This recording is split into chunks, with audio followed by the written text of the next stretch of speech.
Morning. The City of Boston Zoning Board of Appeal hearing for May 4th is now in session.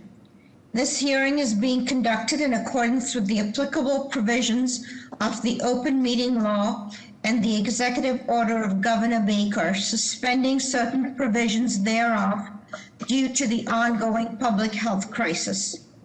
This hearing of the board is being held remotely via the WebEx event platform. The hearing is also being live streamed. In order to ensure this hearing of the board is open to the public, members of the public may access this hearing through telephone and video conferencing. This information for connecting to this hearing is listed on today's hearing agenda, which is posted on the public notices page of the city's website, boston.gov. Members of the public will enter the virtual hearing as attendees, which means you will not see yourself on the screen and you will be muted throughout unless administratively unmuted when asked to comment. As with our in-person meetings, comments in support will be followed by comments in opposition. The order of comments is as follows: elected officials, representatives of elected officials, and members of the public. The number of people called upon to offer comment and the time for commenting will be limited by the chair as time constraints require. For that reason, the board prefers to hear from members of the public who are most impacted by a project. That is those individuals who live closest to the project. If you wish to comment on an appeal, please click the raise your hand icon in the application via the WebEx event platform. To raise your hand, first click the participant information icon. From there, find your name, and on the lower right-hand side, you should see a hand-raising icon. Click the icon and your hand will be raised virtually. Click it again and your hand should go down. If you are connected to the hearing by telephone, please press *3 to raise your hand. Again, if you are connected to the hearing by telephone, please press *3 to raise your hand.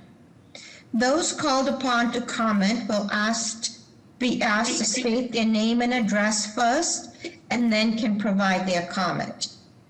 In the interest of time and to ensure that you have enough time to do so, please raise your hand as soon as Mr. Fortune reads the address into the record. I would like to request that everybody put their speaker on mute so that we have no feedback. Board, of course, unmute yourself, but anybody in the audience, anybody in here as a panelist, please mute yourself so we do not get the feedback. Before we start, I'd just like to take a roll call. Mr. Fortune. Good morning, Madam Chair. Good morning. Mr. Ehrlich. Here. Good morning. Mr. Ruggiero. Good morning, Madam Chair. Good morning, Mr. Ligris. Good morning, Madam Chair. Good morning, Mr. Robinson. Good morning. Ms. Dong. Good morning, Madam Chair. Good morning. Is Jeff Hampton here from the BPDA? Good morning, Madam Chair. Good morning, Mr. Hampton. Also, I'd like to thank Kevin O'Connor, who has functioned as the Executive Secretary to the board, for his service, and welcome Tom Broom as his replacement.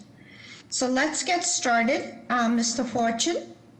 Thank you, Madam Chair. The first order is the extensions calling case BOA 878-714, 72 Dresser Street. Madam Chair, this did expire yesterday on 5/3/2021. We granted the first extension. Name and address for the record, please. Good morning, Madam Chair, members of the board. My name is Daniel Toscano, an attorney at law, 1 State Street, Boston, Mass. And we're respectfully requesting an extension to this matter. We conducted the BPDA design review, and unfortunately COVID hit in the middle of our proceedings, so hoping that we can get an extension so we can move forward with this project. Thank you. Thank you. May I have a motion, please? For a one-year extension. Is there a second? All those in favor? Aye. Aye. Any opposed? Motion carries. Calling the next case, calling BOA 659-702, 86 to 88 North Washington Street. Madam Chair, this was a court case. It did expire in 5/26/2019. We grant this would be their first extension. Name and address for the record, please. Good morning, Madam Chair, members of the board. Scott Kirkwood here, Boston Real Estate Collaborative, 1904 Washington Street, Boston, Mass. 02118. May I have a motion, please? Motion for a one-year extension? Second. All those in favor? Aye. Any opposed? Motion carries. Excuse me, Madam Chair, if I may ask before we move on, what is our effective extension date? Today. Okay, so it's as of Can today. you take all your questions to the executive secretary, please? Absolutely, thank you very May much. I have the next case? Calling the next case, calling BOA 853-552, 146 to 146A Bunker Hill Street. Madam Chair, this is due to expire on June 14th of 2021. It would be their first extension. Name and address for the record, please. Morning, Madam Chair, members of the board. This is George Moranci. I'm an attorney with the business address at 350 West Broadway in South Boston, representing Vahid Nikfor. Okay, thank you. May I have a motion, please? One-year extension? Second. All those in favor? Aye. Any opposed? Motion carries. Thank you. Madam Chair, I just want to clarify, I had those in wrong order. I just called in Dresser Street, so the first one we called was Bunker Hill.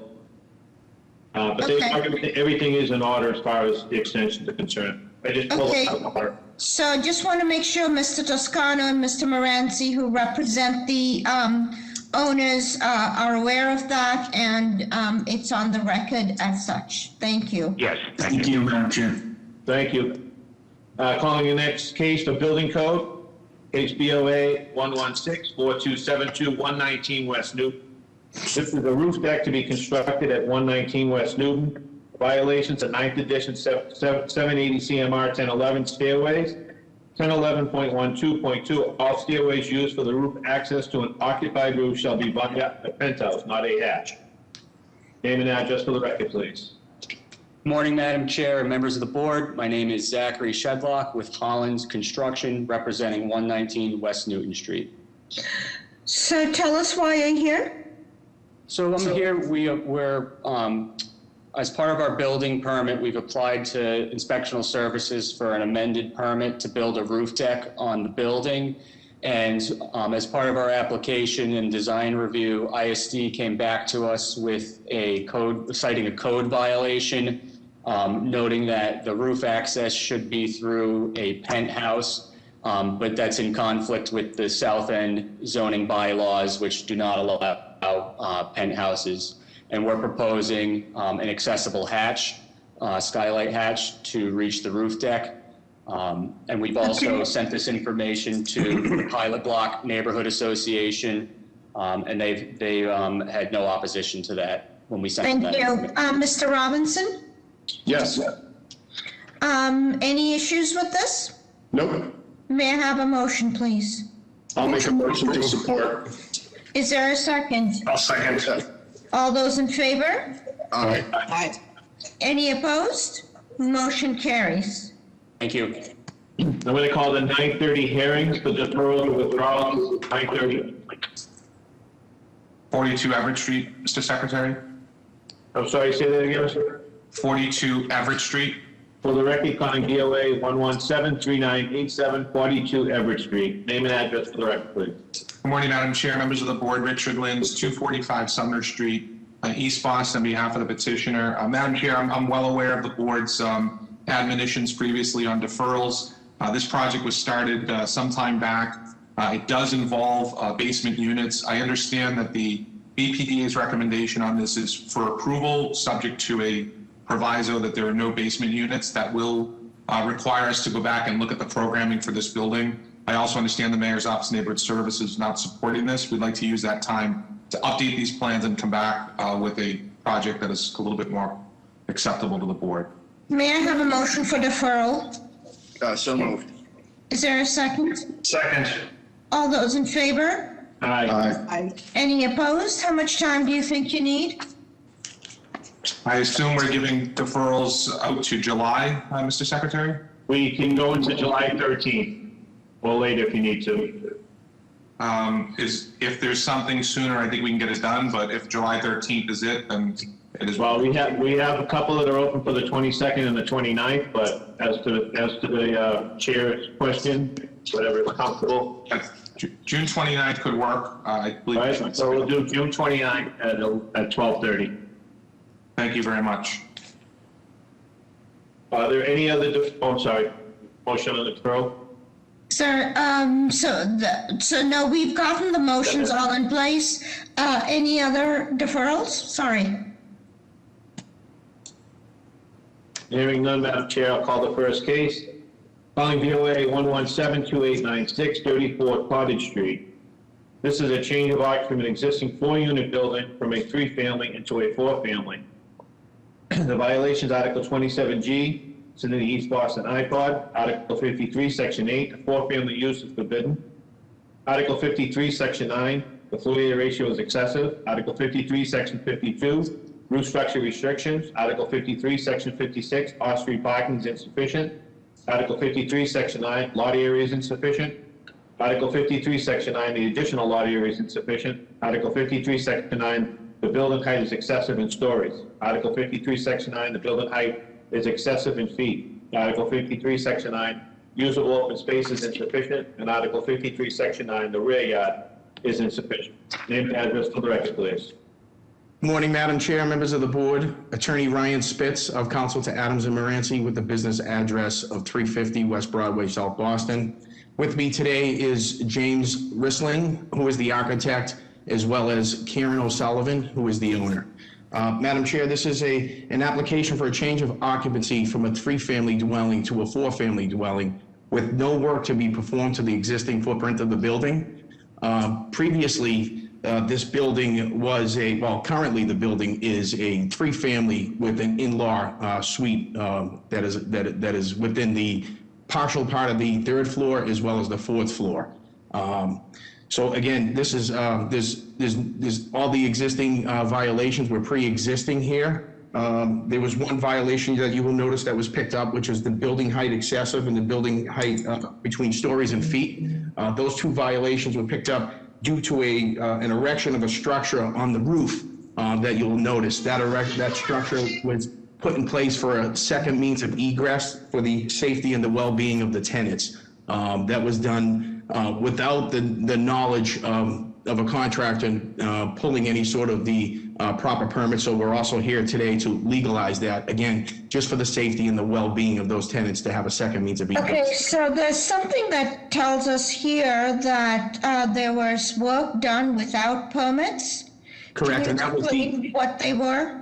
Yes, correct. And that was the work that was done without the permits was that roof structure restriction, which we were cited for. That was the second means of egress. There is a window on the 4th floor, as you will notice from the pictures there, that would allow the tenants, in case of any sort of any sort of fire, that will allow them a second means of egress. So you'll notice that the structure, the steel structure that was put, would allow them to come from that window down safely down to the fire escape exit. And that's Okay, so let's just walk our way through this.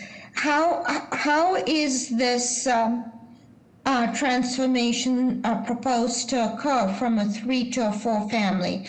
Is that unit in the basement? No, it is not. So the basement itself is just used for storage and for utilities. You'll notice that this current property, the way it lies, it was a 3-family with an in-law suite attached to it. They've all had separate utilities. We don't recognize in-law suites. It's either a 3-family or a 4-family. So give us a breakdown of the number of bedrooms and the unit sizes, please. Okay, so if we could scroll to slide, I believe it's slide 18. That will give us the specific unit sizes. They are all 1 bedrooms. And so let's see if they could scroll down to the 18, and that will give us.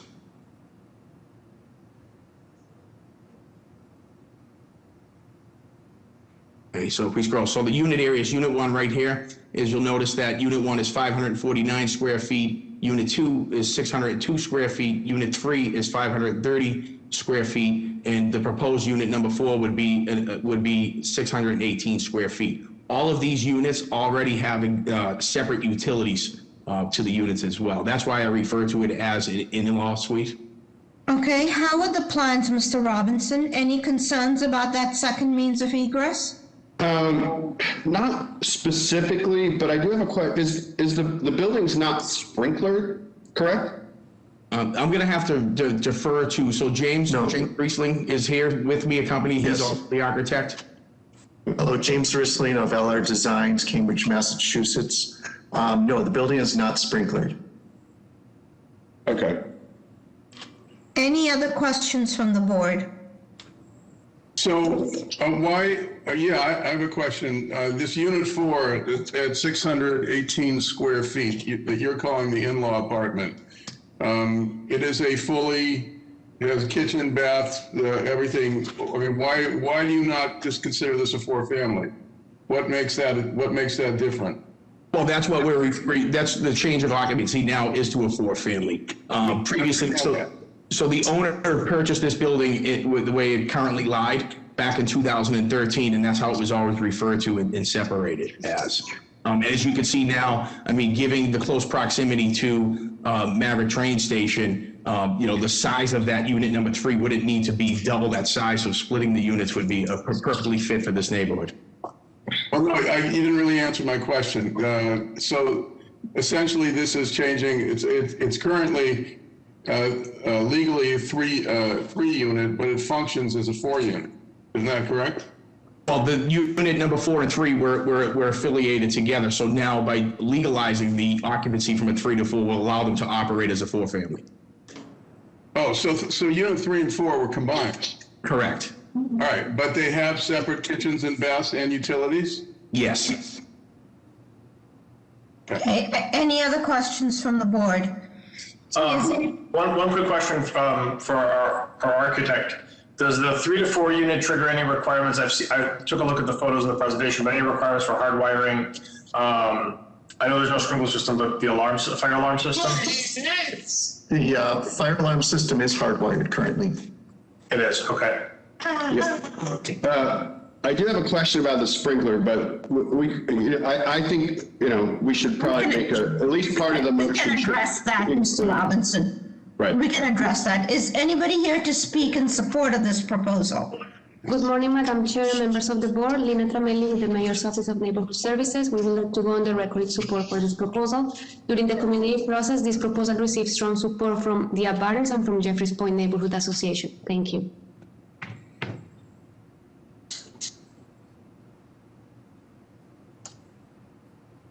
Madam Chair, Secretary here, we have letters of support as well. Thank you. Madam Chair, I have no raised hands. May I have a motion, please? Excuse me, Madam Chair. Sorry. Karen Foley, I'm sorry, Chairman.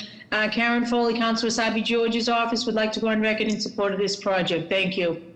Please excuse me. Okay. May I have a motion, please?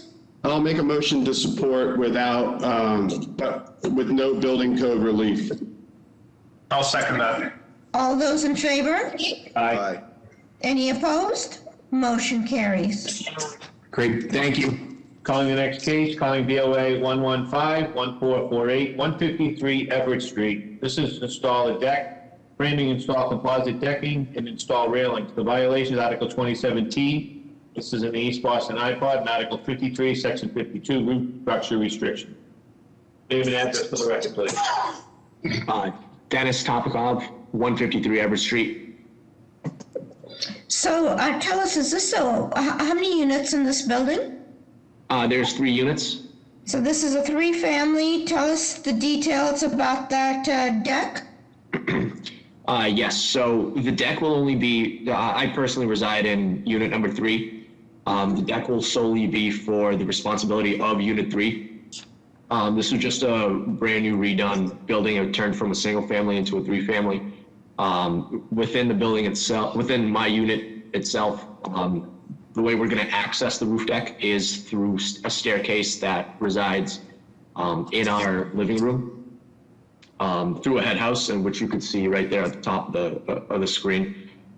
The roof deck is going to be 200 square feet. We have structural permission from architects that everything is kind of legal. So was this a newly constructed building? Did you just say? It was not newly constructed. So it was converted from a 1 to a 3. Were there any provisos then about roof decks or head houses or anything like that? Did this come? I'm assuming this needed to come to this board. So let me just ask that. Not that I'm aware of. I wasn't the one that did that work at the time. This is Eric. Just to confirm also, the access to this is actually through a hatch, not the head house, correct? Yes, through a hatch. Just for the board. So there is an existing head house there, but it's a mechanical head house, but this access is going to be through the hatch, as you can see it on the plan. Okay. Okay, thank you. Any other questions from the board? Is anybody here to speak in support of this proposal? Good morning, Madam Chair and members of the board. Lina Tramelli with the Mayor's Office of Neighborhood Services. We would like to go on the record in support for this proposal. During the community process, this proposal received strong support from Jeffries Point Neighborhood Association and from abutters. Thank you. Good morning, Madam Chair, members of the board. Karen Foley, Councilor Sabi George's office, would like to go on record in support of this project. Thank you. Madam Chair, Secretary here. We have one support letter from the Jeffries Point neighborhood. Madam Chair, I have no raised hands. May I have a motion, please? Motion to approve. I'll make a motion to support. Is there a second? Second. All those in favor? Aye. Aye. Any opposed? Motion carries. You're all set. Good luck. Thank you. Calling the next case, calling DOA 117-3196, 65 Falcon Street. This is erect a 4-unit residential dwelling. The violations, Article 53, Section 56, off-street parking is insufficient. Article 53, Section 8, a multifamily dwelling unit building is forbidden. Article 53, Section 9, the floor-to-area ratio is excessive. Article 53, Section 9, the number of stories is excessive. Article 53, Section 9, number of feet is excessive. Article 53, Section 9, the side yard is insufficient. Article 53, Section 9, the rear yard is insufficient. And then Article 27T-5, this is in East Boston, iPod.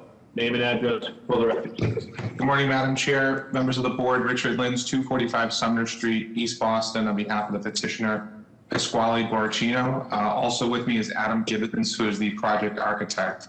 Madam Chair, this is a proposed infill development in the Eagle Hill section of East Boston. It is on what I consider to be relatively the first major block of Falcon Street as you come up from the main street at Meridian Street.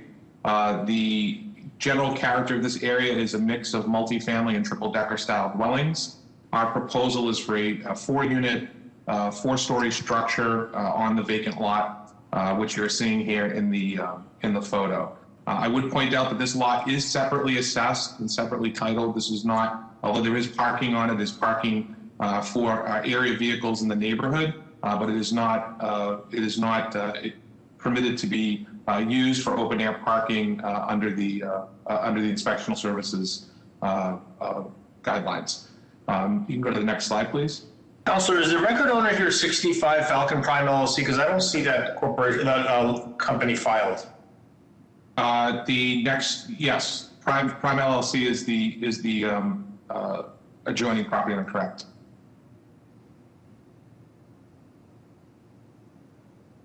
So what we're showing, we can jump back to the rendering here. So we're showing here the rendering of the proposed structure. As you can see here, the relationship to the existing triple deckers. A couple of things to point out is that the structures on either side certainly have the raised basements based upon when they were constructed. Our building will actually enter a grade to ensure compliance with ADA accessibility. So it does, although it is a bit taller than the surrounding buildings, it is relatively in scale with what we have on that section of Falcon Street. How much taller is it, Councillor? So the buildings along Falcon, we estimate about 36, 37 feet. Our building is set at 40 feet. Okay. Let me just see, everything here makes sense. Roof structure restrictions, are you planning a roof deck? We are actually not showing a roof deck during the community process. We eliminated the roof deck at the request of one of the abutters along the street, West Eagle Street. So at this time, we are not proposing a roof deck, but that's something that certainly they would revisit with the community if they decide to do that. Okay, how are the plans, Mr. Robinson? The plans are good. Any questions from the board?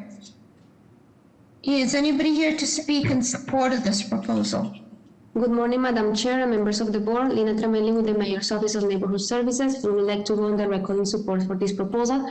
We recognize there were some concerns regarding parking and height of the building during the community process, but the applicant addressed several of the concerns of the abutters, and we received 8 letters of support from abutters, including 2 direct abutters. Thank you. Madam Chair, Secretary here, we have letters of support, and we have 1 letter of opposition. The opposition is basically congestion, traffic, too many units already in the community. Okay. Madam Chair, I have no raised hands. Ms. Ambassador, is there anybody on from the District City Council's office? Do you know? Madam Chair, I spoke with Ricardo this morning to find out his position. I do not believe he's going to be on the call today. I can confirm and represent to the board that the counselor has no position on this. Yes, she also sent an email stating which property she was in support and opposition of. She just sent it, but I can still forward it over. This was not on the list. Okay, this was on the list for no. support? This one, second, she did not have a position on this one. May I have a motion, please? To approve with BPDA design review. Is there a second? A second, Madam. All those in favor? Aye. Any opposed? Motion carries. Good luck. Thank you very much. Calling the next case, calling BOA 1071314, 273 Hobbs Street. This is to raise the existing structure, combined lots, then erect a 4-family residential dwelling with associated parking. The violation of Article 53, Section 56, off-street parking.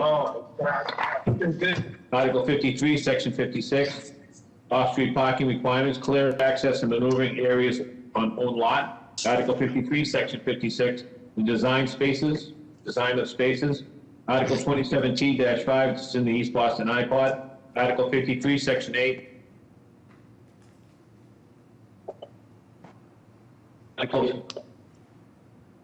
Article 53, Section 9, excessive FAR. Article 53, Section 9, the number of stories has been exceeded. Article 53, Section 9, the maximum allowed height has been exceeded. Article 53, Section 9, insufficient usable open space. Article 53, Section 9, insufficient side yard setback. Article 53, Section 9, is insufficient additional lot area per unit. Did everybody hear me that we had a little audio? Did you hear the beginning and violation? Yes, thank you. Name and address for the record, please. Thank you, Madam Chair, members of the board, Attorney Jeff Drago with Drago and Toscano. Attorney Drago, sorry to interject. I'm going to be recusing myself, Madam Chair, on this matter. Secretary, please note. Okay. With an address of 11 Beacon Street. This is, can I just ask, is this City Realty? Yes, Madam Chair. Yep.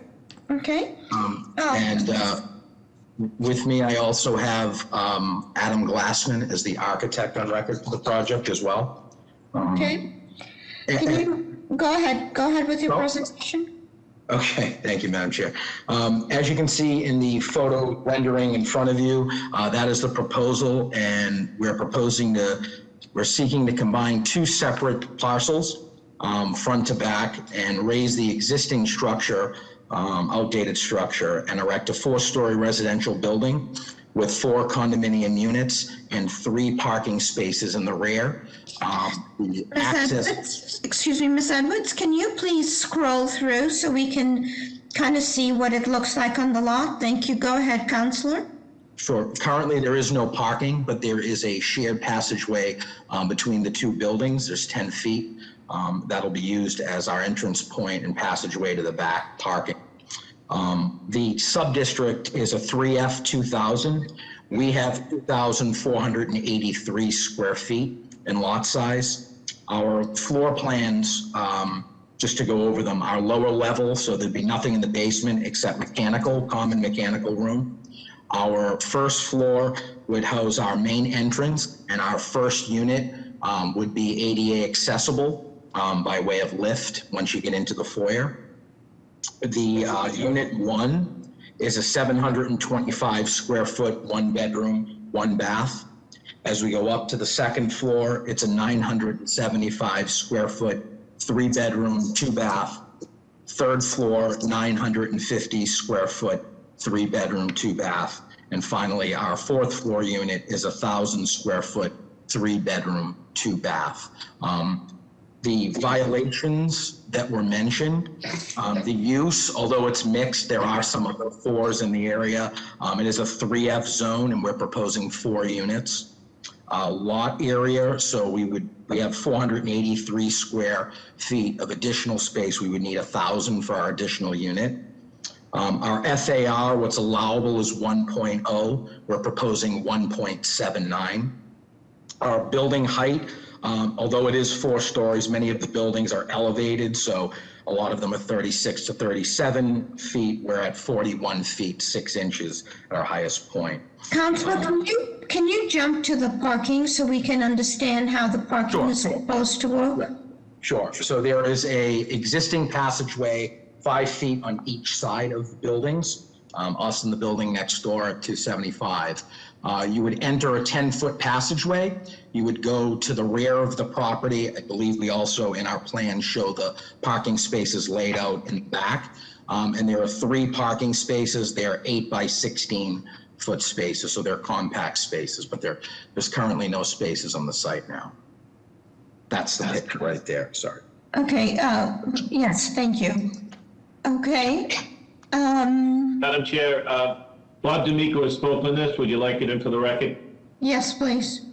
Regarding 273 Harv Street, he said reduce the number of spaces to 2 due to poor maneuverability and require for the spaces to be placed on a 60-degree angle for safe access and egress.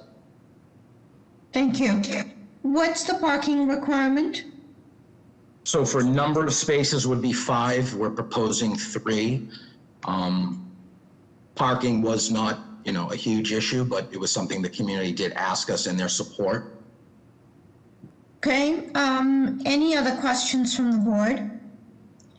Is there an easement drafted with the neighbor for the shared driveway? Yes, Mr. Ehrlich, that's been in place for a long period of time, but yes. What do you access now if you go through that passageway? So it's just blocked off. It has a gate on it, so there's not. It would just go back to the rear yards. Madam Chair, this is also under landmarks, but they've yet to receive the application. Okay. But May I, any other questions from the board? Is anybody here to speak in support of this proposal? Good morning, Madam Chair and members of the board. Lina Tramelli with the Mayor's Office of Neighborhood Services. We would like to go on the record in support for this proposal. During the community process, the applicant addressed most of the concerns of the abutters, and this proposal received support from Maverick Central Neighborhood Association with the proviso of adding a street tree near the property and providing at least 3 parking spaces. We also received 10 letters of support for the proposal. Thank you. So, Ms. Tramelli, so that basically the approval is contingent on the provision of 3 parking spaces then? That's correct. Thank you. Go ahead, Ms. Foley. Thank you. Good morning, Madam Chair, members of the board. Karen Foley, Councilor Asabi George's office, would like to echo the sentiments of the Mayor's office and support this project. Thank you. Madam Chair, Secretary here, we have letters of support and 1 letter of opposition. The opposition is an elderly parent living in the home next door and some health concerns. Madam Chair, I have no raised hands. Miss Ambassador, And how did the district counselor, did she have a statement on this one? With this one, can you Madam Chair, we do have something on record. Kevin is looking it up in support from. In support. Counselor Edwards. Mr. Hampton, can you please chime in?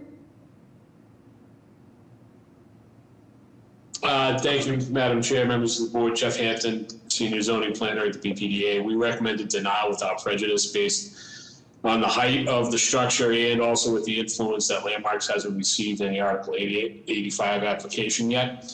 And we were in agreement with Mr. D'Amico from BTD about the number of spaces. Either they should be reduced or eliminated.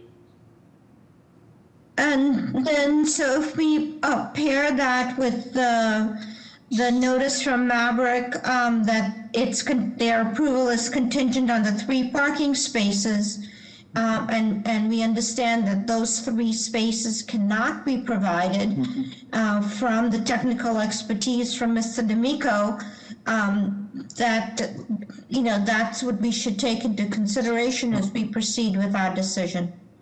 Madam Chair, may I make a statement? No, thank you. May I have a motion, please? I'll make a motion for denial without prejudice. I think they can bring this back to the community, figure it out. I'll second that. All those in favor? Aye. Any opposed? Motion carries. Thank you. Calling the next case, calling VOA 112-8243, 14 Murray Court.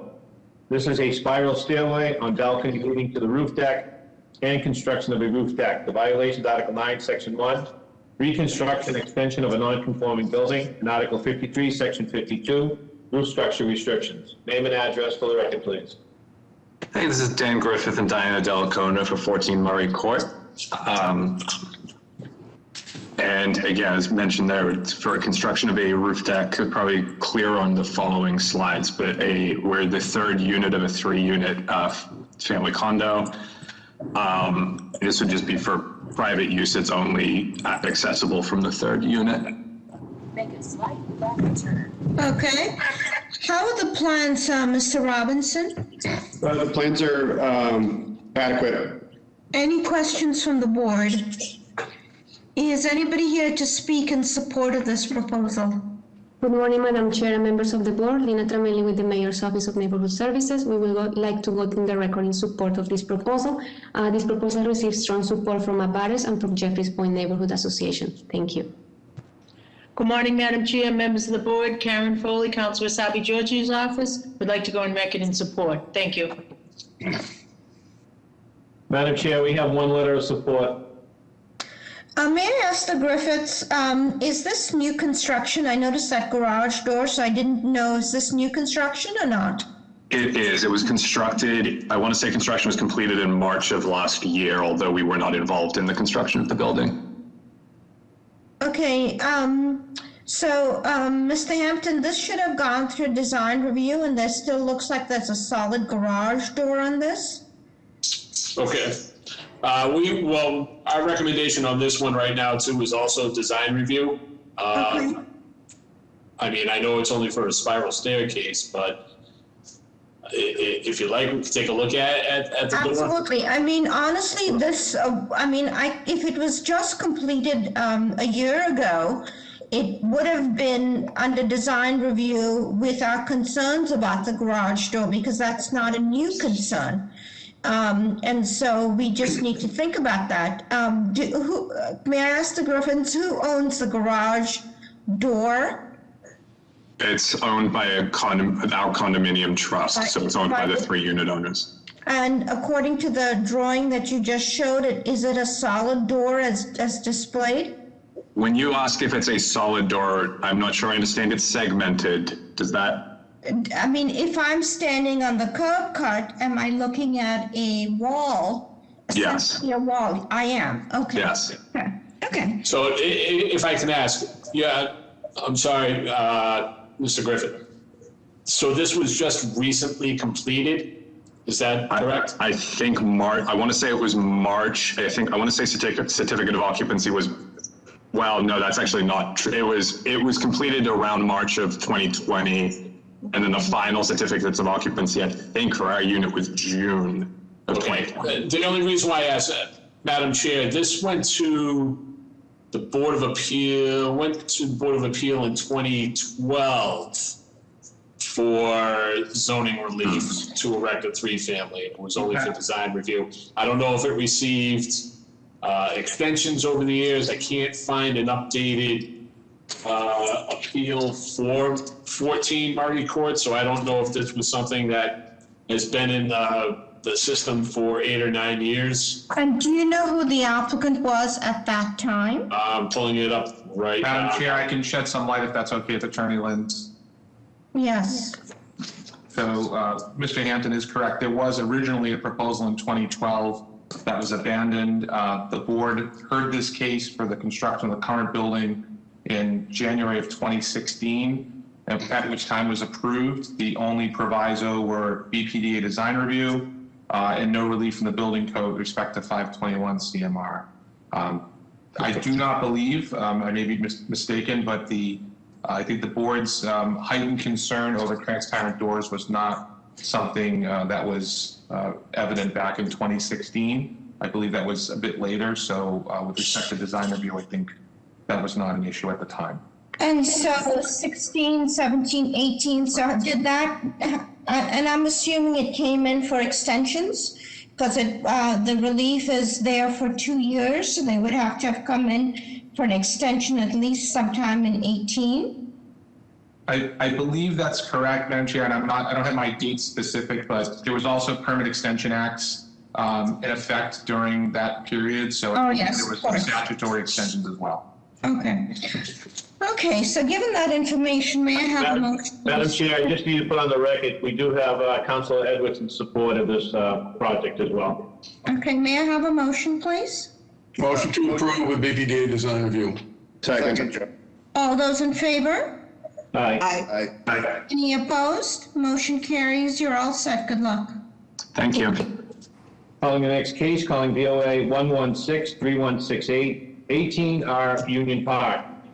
This is to construct a new 2-car garage at the rear of the existing single-family home at 18 Union Park. Entrance to the garage from the public alley 701 at the rear of 18 Union Park. The violation. I'm sorry, we just missed you for a Article minute. 64, Section 9. Okay. You want me to start over? Please do, so that it's just clear. All right, for the record, calling BOA 116-3168, 18R Union Park.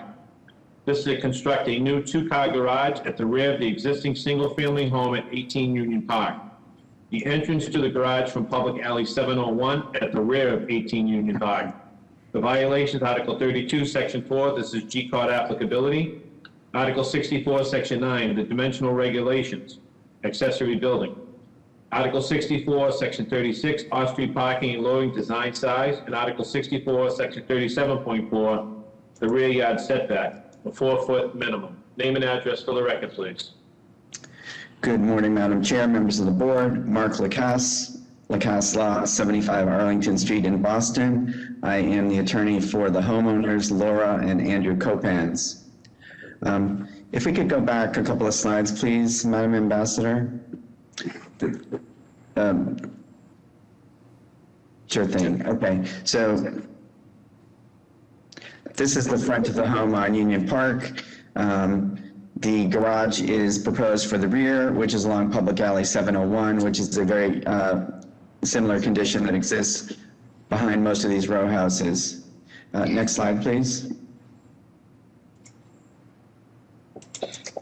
And here on the BPDA zoning map, highlighted in red is 18 Union Park, and Public Alley 701 runs between Union Park and Upton Street and serves all of the homes along Upton Street and that side of Union Park between Shawmut Ave and Tremont Street in the south end. So, Councillor, can we move more quickly to the actual garage so we can see how it works in relationship to the house and the rear yard? Sure, if we could go back one slide to the site plan. Here's the site plan, Madam Chair, showing Public Alley 701 at the rear of the property. The proposed garage is 22 by 22 feet, or approximately 484 square feet. The house is shown, and there will remain a deck and a rear yard area, and then access from the rear yard into the garage as well. And go to the next slide, and we'll show you elevations of the proposed garage structure. So the upper left-hand corner shows it's a two-car garage. The mouth of the garage door is 18 feet. The design requirements for parking spaces are 8.5 by 20. So for two spaces, we need 17 feet of space, and we have 18 proposed. We need 20 feet in depth, and we have 22 proposed. So the parking spaces meet the design requirements of Article 64. The elevation shows a garage height of 11.4. The maximum for accessory buildings is 15, so we meet the height. So let me just ask you, sorry, how far is the entrance from the edge of that public alley? Is it 4 feet, 4 inches? What is it? It's the garage entrance is set back 3 feet from the edge of the alley. Okay, and tell us what the rest of the properties look like. How many garages are there? So if we could scroll down a couple of slides, I took photos of the existing context of Public Alley 701. Starting right here on Shaman Ave at the entrance to alley is this structure here. Next slide, please. And as you go from Shaman Ave down Public Alley 701, you'll see on the right-hand side, starting with the cinder block building on Shaman Ave, there is a succession of 6 existing garages that have already been constructed, and this would be number 7 on this particular stretch. But as you go further down toward Tremont Street, there are a couple other structures, either garages, walls and fences, or other parking enclosures. Similarly, on the left-hand side on Upton Street, there's a series of both fences and garage structures on the Upton Street side as well. Okay, Councilor, hold on a minute. Mr. Simonelli? Good morning, Madam Chair, members of the board. Christian Simonelli, Boston Groundwater Trust, and we have both the BWSC approval and no harm letters from the applicant. There is an updated set of revised plans to account for the additional footage for the garage, which Water and Sewer has approved. They just haven't issued the approval letter yet, but the current letter that we have does meet the 1-inch capture requirement for the G-code, so I'm comfortable with proceeding with the existing letter. Mr. Fortune? Yes, Madam Chair. Mr. D'Amico has spoken this one as well from BTD, so I'll put that into the record regarding 18R Union Park. He believes that design can work, however, due to the proximity to the public way, he would suggest a video and audio alarm to be included to warn a pedestrian of oncoming vehicles. Okay. How are the plans, Mr. Robinson? The plans are a little hard to read, but the information seems to be correct. Can I just ask the counselor, what's the material that is being proposed? I just can't see the notes. Yep, so the material proposed, Mr. Robinson, is a board-formed concrete wall, which is a decided design choice by my clients working with the architect. And as you are aware, the finished look of board-formed concrete wall is that it reads like wood plank, so it's not red brick, but this stretch of alley has a variety of design styles for the existing garages. Some are brick, some are clad in copper. There are some glass and steel structures that have been added to the rear of Union Park, so there's quite a wide variety of design styles. So they've opted for this board-formed concrete wall for a more contemporary aesthetic. Thank you. Any other questions from the board? Is anybody here to speak in support of this proposal? Hi, yes. Good morning, Madam Chair and members of the board. My name is Kim Crucioli from the Mayor's Office of Neighborhood Services. The Mayor's Office would like to go on record in support of this proposal. An abutters meeting was held on March 3rd, and support was given by their direct abutters, and any concerns were appropriately addressed by the applicant. Thank you. Thank you. Good morning, Madam of the Chair, members of the board. Ana Calderon from Councilor Flink's office. The councilor would like to go on record In support, based on feedback from neighbors and a good community process, the Union Park Neighborhood Association also reported no concerns. Thank you. Good morning, Madam Chair, members of the board. Karen Foley, Councilor Sabi George's office, would like to go on record in support. Thank you. Thank you. Madam Chair, members of the board, Paul Sullivan, for City Council at large, Michael Flaherty, Council to go on record in support. Madam Chair, Secretary here, we have a couple of letters of support. And the BPDA requests design review. Madam Chair, I don't even know if this is something that Landmarks, if South End Landmarks would cover, because it's technically, you can see it from the public alley. If they don't cover it, we'd like to do the design review, especially with the garage door. Thank you. Ms. Ambassador, are we set? Yeah, all set. I have no raised hands on my end. May I have a motion, please? I'll make a motion to approve with BPDA design review only if Landmarks, South End Landmarks doesn't weigh in on it. And do we want BTD review because, or something to talk about video audio alarm? Sure, if that can't be handled in design review, yeah. Okay. BTD review. Is there a second? Second. All those in favor? Aye. Any opposed? Motion carries. You're all set. Good luck. Thank you kindly. Calling the next case, calling BOA 114-25432, 15 Hillburn Street. This is to operate a supporting outdoor sale of used car business. There's no work on site. Will be contracted with a service company. The parking lot holds more than 30 vehicles, but would leave parking for the office staff and visitors. The violations, Article 6, Section 3A, additional condition in restricted parking district. Article 65, Section 15, outdoor sale of used motor vehicles is forbidden. Name and address for the record, please. Good morning, Madam Chair, members of the board. My name is George Moranci. I'm an attorney with the business address of 350 West Broadway in South Boston. Madam Chair, members, my client is Joseph Carenti, who is the owner of Fleet Corps, a fleet management services business that he founded in 2002. The site in question, 50 Von Hillern Street, it is a local industrially zoned island sandwiched between the Southeast Expressway and the Red Line tracks. And for a point of reference, it would be directly behind the Carpenters Center building in Dorchester. Mr. Carenti, as I said, has been operating the business since 2002. At this location, he has been providing shuttle vans that would be parked on site and that would leave the site and shuttle passengers between Logan International Airport predominantly and various locations in the greater Boston area.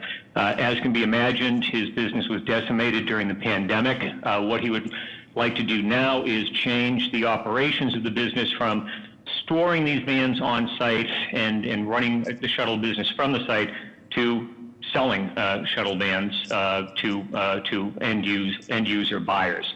So changing it from providing fleet shuttle services to actually selling the vans. Nothing would change in terms of the site. There are parking spaces on site for 30 vehicles plus 10 spaces for visitors and employee parking. Nothing would change with that, with the number of spaces. As I said, it would just be the nature of the operation. The violations under the applicable LI zoning are the outdoor sale of motor vehicles, which is a forbidden use. As I say, the vehicles are already stored on site outside. And additional conditions in a restricted parking district, which is a conditional use standard under Article 6. With that, I'll pause. I'll take any questions that members may have. So it's a total of 30 cars, 10 employee parkings. Any screening and buffering proposed? It's actually a total of 40, so there are 30 vehicles right now that are in the fleet services that are currently going, that would have been available under the previous model of going out as shuttle buses. There are 10 additional parking spaces on site. 6 of those are employee spaces, 4 are visitor spaces. So it's 30 spaces, would change in terms of vehicles being stored there for shuttle services to being sold from there. No screening and buffering is proposed. I had actually submitted photos of the site, aerial photos, with the presentation, but apparently didn't make it in terms of, oh, there we go. So there's a good view of the site. I mean, I understand that typically for outdoor motor vehicles, whether it's sales or storage, screening and buffering is required. This is most likely a fairly short-term use. But of course, you know, whatever the board desires were to see fit to approve this in terms of provisos, my client would of course comply with that. And any additional signage proposed? No, signage is there. It says Fleet Corps, and no additional signage as part of the application certainly, and no additional signage has even been contemplated by Mr. Carenti. And any repair or upgrades occurring on site? No, none at all. It's simply, as I said, the vehicles would be stored where they currently are stored, fleet vehicles. Again, except you know they wouldn't be rented. They would be sold. Okay. How are the plans, Mr. Robinson? The plans depict as Counselor has indicated. Not much. Any questions? Madam Chair, Secretary here. Mr. D'Amico has spoken on this one as well. He says, regards to 50 Von Hillern Street, the plans are extremely poor. In order to make an accurate opinion on this case, BTD would like to request professional plans to be submitted. He understands that the parking lot has been in operation for quite some time. Thank you. Any other questions from the board? Madam Chair, I guess I have a question for you or for the applicant. Could we put a sunset on this? Could we do like 2 years, this applicant only? That's possible. Okay. Yeah, Mr. Ruggiero, George Moranci speaking. Sorry to interrupt, but we actually discussed this during community process, and I suggested it because I anticipated that it would be a proviso of the board. With respect to the plans, I mean, not to advise the board on the job, but I'd be happy to get a better site plan. If the board did wish to approve this and wish to hold signatures, you know, the site plan is what it is. It's rather crude. I did not submit the permit application, but that's something certainly we could provide in very short time. Any other questions from the board? Is anybody here to speak in support of this proposal? Hi, Madam Chair, members of the board, Haley Dillon, Mayor's Office of Neighborhood Services. I'd like to go on record in support. Thank you. Madam Chair, members of the board, Joe McGeckern, City Councilor Frank Baker's office would like to go on record in support. Madam Chair, I have no raised hands. Thank you. Question for Councilor. Is that billboard on this property or is it on an adjacent property? It is part of yes, it's on this property. It's part of this site. It's not connected with this business. It's a standalone billboard that's been there for I don't know how long, but it is on the 50 Von Hillern site, I believe. And is it a legal billboard or not? I have not done any investigation, so being an attorney, I don't want to opine. All I know is that you know, it's been there for quite a while. Okay, so is it possible for Tom or Kevin to do a quick lookup and see if it is if we can get a read on whether it's legal or not? Madam Chair, it's Kevin. I'll take a quick look, but if it's been there for that long, it might take longer for me to be able to find it, but I'll see what's available in the system. Madam Chair, it's Jeff Hampton at the BPDA. If it's the one I'm thinking of, that might be on T property. It might be on T property, really? Yep. Up here on Von Hillern?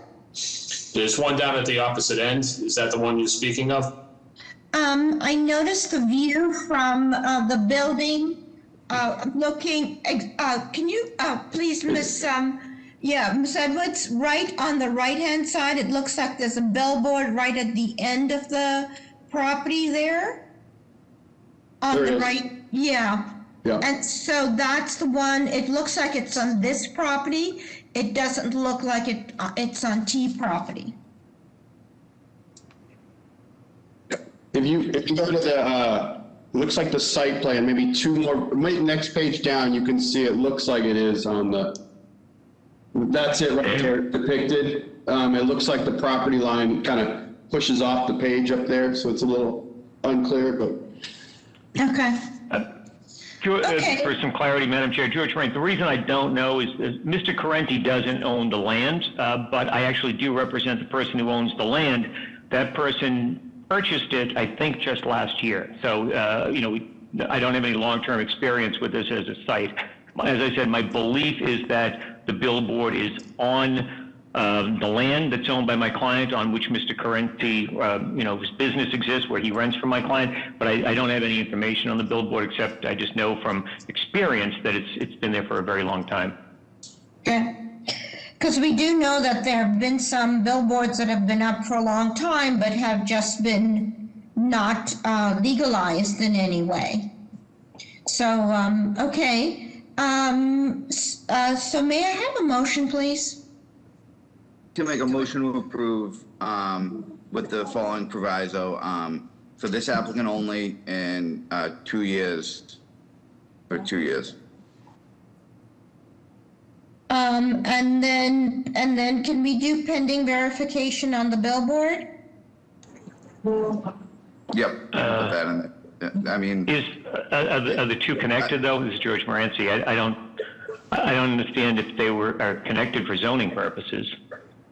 Oh, well, if we notice that something's there and we don't know that it's legal or not, we can't look the other way, can we? No, but would it be appropriate as a proviso to this decision? Or is this just parenthetical to? This will be parenthetical, but we will hold the owner responsible for follow-up should there be a need for follow-up. Okay, is there Certainly, I can follow up with the inspectional service. Mr. Moranci, hold on, is there a second? Madam Chair, I'm sorry, on the motion, are we doing anything with BTD, with professional plans or anything, so Mr. D'Amico can take a look at it? Do we need to? Who's the maker of the motion, Joe? I mean, it's a parking lot. The gentleman wants to sell cars during the pandemic to try to keep his business afloat. That's why I put the 2-year sunset clause. If this continues, I feel like in 2 years we can catch all that, add screening and buffering. Do whatever, okay. Yeah. Madam Chair, I'm sorry, just really quickly. So I'm sorry, Karen Foley sent a message to my email saying that she's in support of this project as well. I apologize. May I have, so there's a motion, there's a second. All those in favor? Aye. Any opposed? Motion carries. Thank you. Calling the next case, calling BOA 1144288, 150 to 152 State Street. This is a change of occupancy to cannabis establishment and modify existing layout and conditions of the building interior. The violation of Article 45, Section 14, cannabis establishment use is conditional. In Article 45, Section 14, the cannabis established location shall be sited at least 1/2 mile or 2,640 feet from another existing cannabis establishment. Name and address for the record, please. Philip Silverman, Vicente Cedarburg, 2 Seaport Lane in Boston. Here for Verdant, which is the proposed operator of the marijuana business, and I'm here with the company's CEO, Tito Jackson, and the architect, David Freed. Showing you slides for a retail marijuana establishment and a marijuana product manufacturing business at 150 to 152 State Street. Hours of operation will be 10 a.m. to 9 p.m. Okay, hold on. I'd like to separate the sale from the manufacture. So Sure. Can you talk about the sale and tell us how everything will work as far as access, lines, hours of operations, security, all that stuff that makes a retail store workable in the community? Sure. So if you take a look on this slide on the first floor, it's the second picture over from the left. That's the entry. There's an entry vestibule that you're probably used to seeing. You show ID Customer shows ID outside that vestibule, is buzzed in, shows it a second time in that vestibule to the security people behind a partition, and is then buzzed in further to one of 3 sales areas. The first floor sales area is really queuing, but also if you've made an online order, you can receive it there. On the left is an online order desk. Other customers that haven't made an online order will be directed up the stairs or via elevator to the 2nd and 3rd floor, where we have additional retail spaces. So it's really an interior queuing process of moving the customers in and up to the various floors. So we have a lot of room to sort of not have to have any exterior queuing. What are your hours of operation? Hours of operation, 10 a.m. to 9 p.m. Daily? Daily. And security? We have all the standard. We have exterior security to make sure nobody's using the product outside or around the premises. We do quite a bit of patient education, sign a community customer norms agreement, interior security as well, and of course all of the exterior cameras, interior cameras on every door, every window, every room where marijuana is handled or stored. And so, as far as sales is concerned, it's the 1st and 2nd floor. Will you be using the rest of the building? Third floor as well. Yeah, we use the 4th floor as administrative offices. 5th floor is a staff room, where they eat lunch, meet. 6th floor has a conference room. There's also a fulfillment area up on that floor where we get the orders, fill them, and then walk them down the back staircase, which is separated from the rest of the building, so no customers can get there. We walk that down to the 2nd and 3rd floor where it's been ordered and provide that over to the customer. Okay, so tell us about the manufacturing. Sure. Manufacturing occurs in the basement of the building. You can, it's all of the types of products, edibles, vaporizer pens. We do extraction of the product in the basement, and we also do, turning it into some products, edible products and such. There's also a dedicated vault down on that floor, so at the end of every day, any of those products go into the vault and they come out the next morning, again, if they need further work, but generally they're stored down there. And what about, so you have a hood, so where does it, so for production, how are you maintaining the air quality in the building and in proximity, be it on the street or elsewhere? I think I'm going to just defer to David Freed, the architect, for those questions. David, can you speak to that? Yes, we would handle all that with mechanical system upgrades. What does that mean? So that any odors would be contained and not vented to the exterior. Okay, I don't know enough about manufacturing, but besides odors, is there anything about, secondhand smoke or I don't know what that could affect the people in the building, on the sidewalk, or anybody else? Yeah, there's actually no combustion of the material to make the products. So there would be no smoke generated. Okay. How are the plans, Mr. Robinson? The plans are good. I do have one question about the exhaust. So there is an existing mechanical, looks like shaft shown in the plan. Are you planning on using that to exhaust to the roof in terms of to address Chairwoman's question about that? Yeah, the upgrades that would happen would be to the existing systems, and we would use the existing shaft if there's room. Great, thank you. Any other questions from the board? Is anybody, go ahead. Proximity to schools, playgrounds, anything like that? We meet all the buffer requirements. Any other questions from the board? Is anybody here to speak in support of this proposal? Good afternoon, Madam Chair, members of the board. Joe Coppinger with the Mayor's Office of Neighborhood Services. We'd like to go on record in support of this proposal. The applicants have received sign off from the Boston Cannabis Board, as well as received a plethora of community support from the downtown neighborhood associations. I'm here speaking on behalf of my colleague, John Romano. Thank you. Good morning, Madam Chair, members of the board. Ana Calderon from Councilor Flake's office. The councilor would like to go on record in support on this proposal. This is a 100% Black-owned business and has nearly 100 years of combined experience in business and management, and it will be the first equity application for a cannabis dispensary being considered in the downtown area. Verdant representative is committed to putting restorative justice into action and seeks to hire a majority of Boston residents and people of color in their workforce, and has a goal of having 20% of their employees as ex-offenders. Furthermore, Verdant representative plans on hosting 4 Corey and Puget workshops and 3 job fairs in Boston neighborhoods designated as areas of disproportionate impact. This proposal has also received a letter of non-opposition from the Wharf District Council. Thank you. Good morning, Madam Chair, members of the board. Karen Foley, Councilor Sabi George's office, would like to echo the sentiments of Councilor Flynn and support this project. Thank you.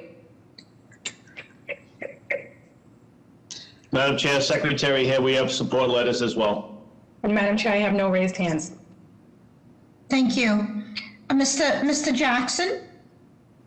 Yes, Madam Chair.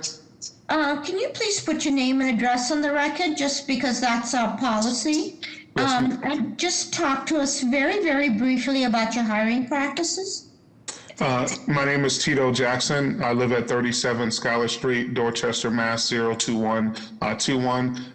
It is our objective, and we actually named this company Verdant Reparative to actually use our hiring practices as a reparative measure for the failed war on drugs. We are setting aside 20% of our jobs for individuals who are prior offenders or reentering citizens. We are seeking to have a majority of Boston residents, and we also will be paying above the city's livable wage standard, starting at $16 an hour and moving up. I'm very excited to hopefully have the most conscious cannabis company in the state of Massachusetts, as well as in the country. And approximately how many hirees do you anticipate? We're looking at probably about 40. 40, okay. Okay, so given this information, may I have a motion, please? Motion to approve with BPDA design review for signage. Is there a second? For this applicant only, right? Oh, for this applicant only, yep. Is there a second? Second. All those in favor? Aye. Aye. Aye. Thank you. Any opposed? Motion carries. Good luck. Looking forward to seeing this. Okay, the meeting is now adjourned. We will reconvene at 11 o'clock.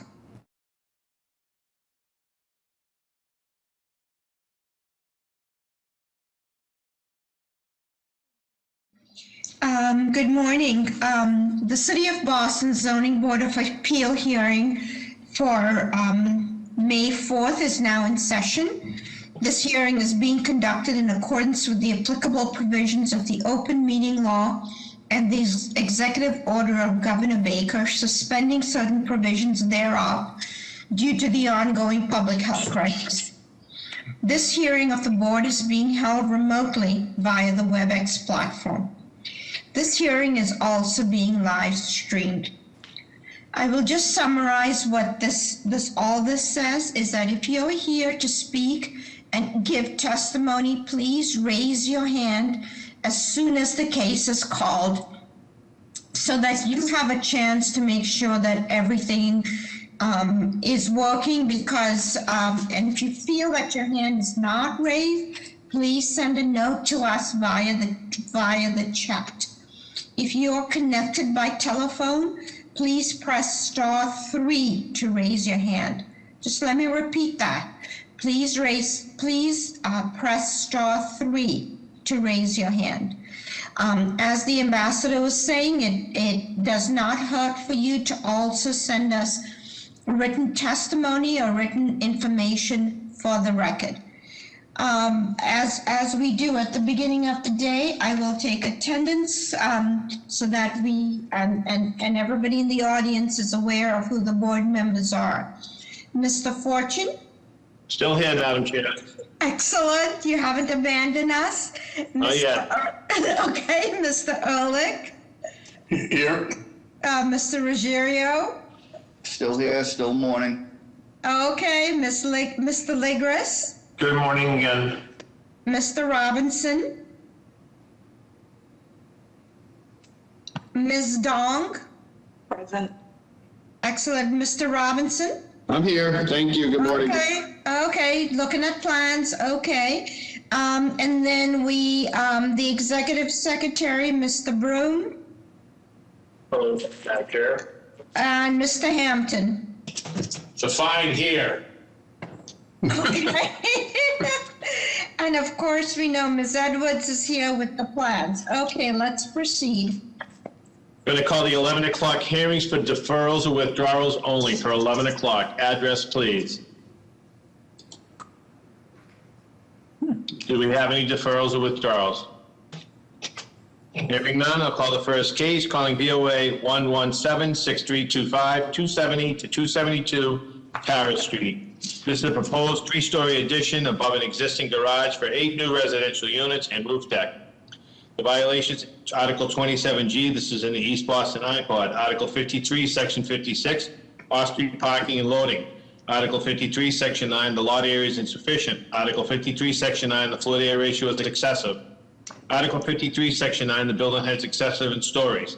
Article 53, Section 9, the front yard is insufficient. And Article 53, Section 9, the rear yard is insufficient. Name and address for the record, please. Madam Chair and Secretary, I'll be recusing myself on this matter. Thank you. Thank you, Madam Chair, members of the board. Attorney Jeff Drago with Drago and Toscano with the business address of 11 Beacon Street. I also have Devin Riley from Chu as the architects on the proposal. As was mentioned, the proposal is to change the occupancy, which is an existing garage facility. It's an automotive garage, to an 8-unit residential dwelling.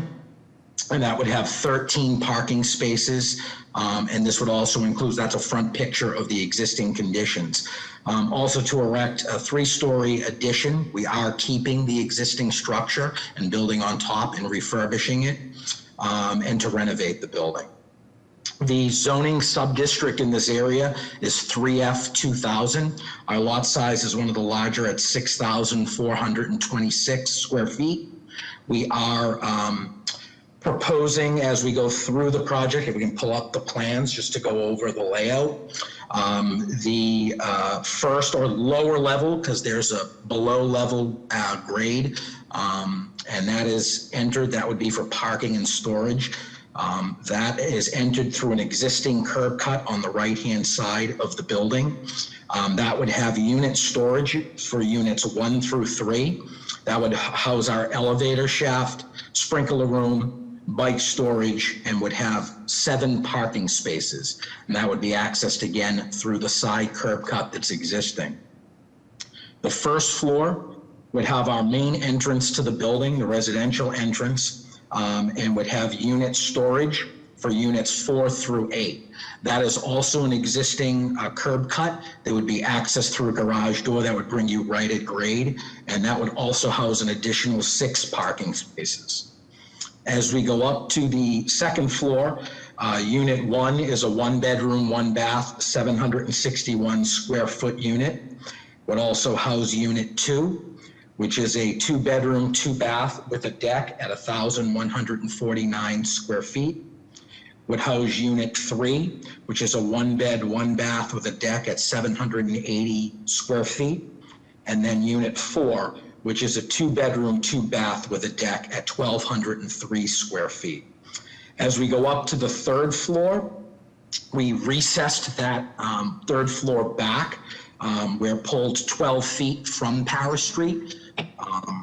And that houses units 5, 6, and 7. Those are 2-bed, 2-bath, all of them. Unit 3 would have a green roof, and that's a green roof deck, a front deck. That's 1,009 square foot unit. The other 2 units on that floor are 1,149 and 1,228. And then finally, our 4th floor unit, that would be our penthouse at 3-bedroom, 4-bath, that has a front deck and a side deck, and that has a 24-foot pullback from Paris Street. That's a 3,272 square foot penthouse units. These are all condominium units. As we go up to the roof, we do have a private roof deck at 986 square feet. It is accessed by a head house that's pulled back 36 feet from Paris Street as well. I can go over the violations, Madam Chair, unless there are questions about the plans. So a number of these violations are because you're holding on to the current building. How many stories is this? So it is 4 stories, 48 feet. As was mentioned, we do have those pullbacks as we go up to the 3rd and the 4th floor. And this is 13 parking spaces, 1 bedroom, 761, 2 bedrooms range from 1,009 to 1,203, and the 3-bedroom is 3,272. Okay, how are the plans, Mr. Robinson? The plans are good. Any questions from the board? Is anybody here to speak in support of this proposal? Good morning, Madam Chair and members of the board. Lina Tramelli with the Mayor's Office of Neighborhood Services. We would like to go on the record in support for this proposal. The Office of Neighborhood Services held an abutters meeting on November 4, 2020, where the applicant addressed several of the concerns of the abutters, and this proposal received support from Maverick Central Neighborhood Association. Thank you. Good morning, Madam Chair, members of the board. Karen Foley, Councilor Asabi George's office, would like to go on record in support. Thank you. Madam Chair, members of the board, Paul Sullivan, for City Council at large, Michael Flaherty, Councilor to go on record support. Madam Chair, Secretary here, we have 1 letter of support, and we also have Councilor Edwards in support. Thank you. Okay, Madam Chair, I do have a raised hand here. Hi, Deborah, you've been unmuted. Are you here to give testimony on this case?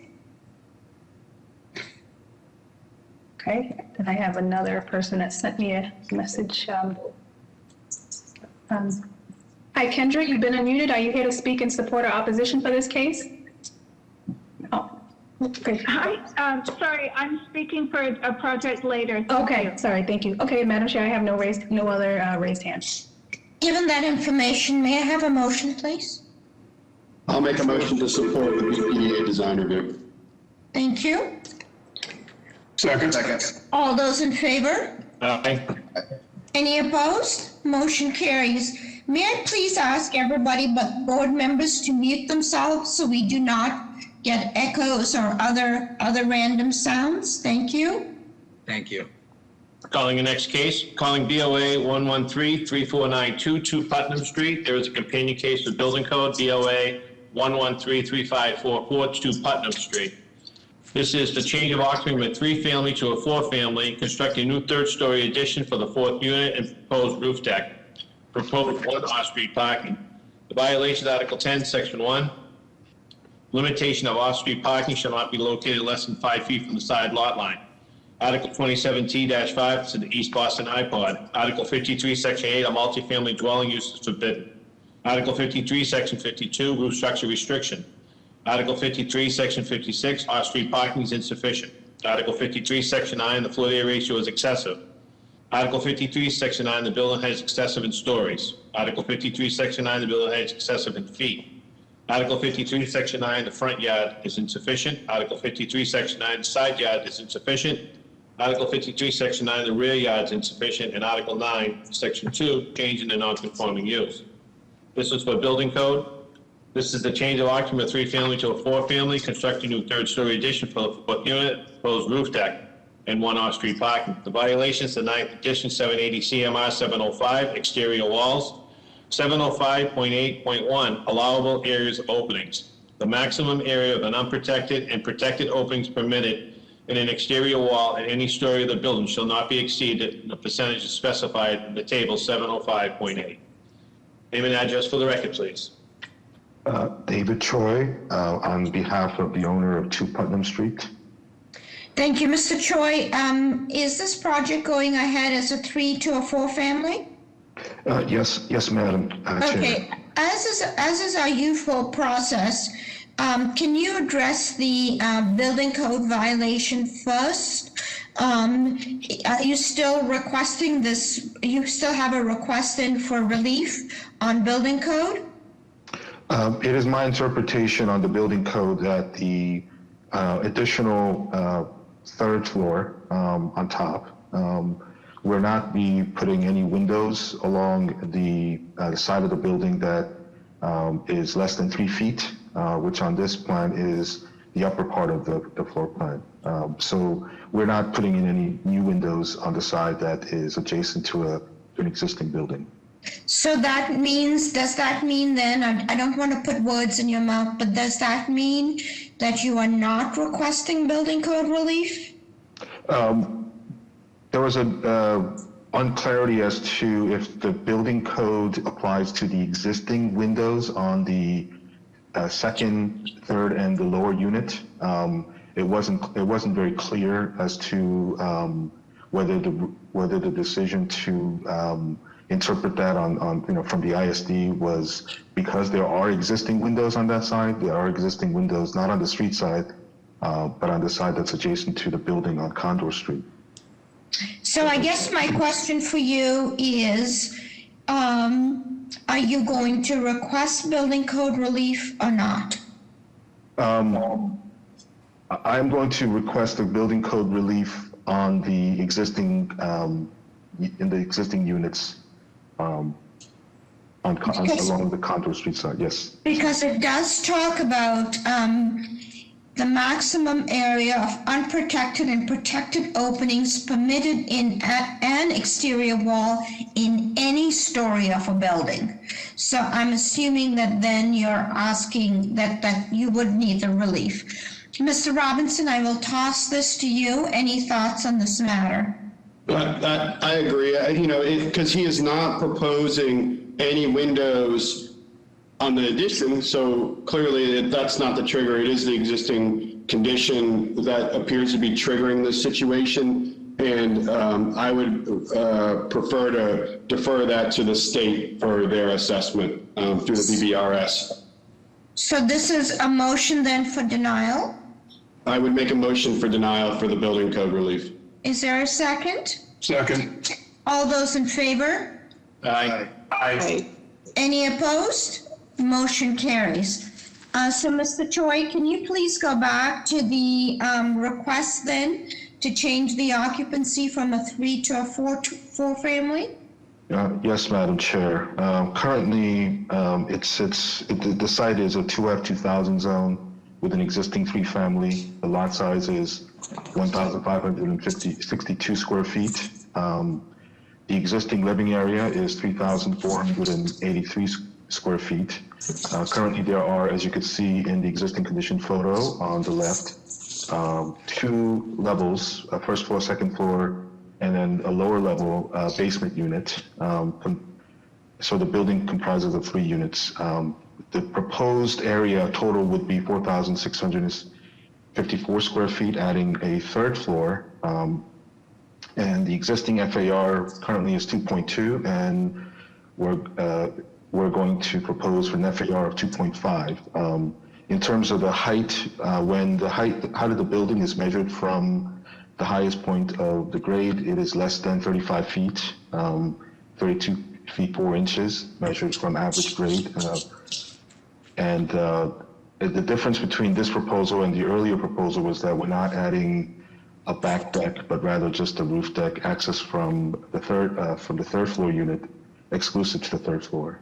So we're adding. So this I'm sorry to interrupt. So this particular address was before this board before? Yes, madam, back in 2016, I believe. And how is this project different from the one that was here in 2016? This project is adding the fourth level, if you will. In this case, it will be, we're calling it a third floor. So according to this plan, the 3 levels are existing, and we went to the Board of Appeals to ask for relief to legalize the basement unit, and that was the case back in 2016, 2017. But here, the owner would like to add a third floor with a roof deck, and the impetus for that was the 4-story building to the west of this project, across the street on Putnam Street, blocking his view. The owner currently lives on the 2nd floor, would like to go up to the 3rd floor and have a roof deck access. And is there still living space proposed in the basement?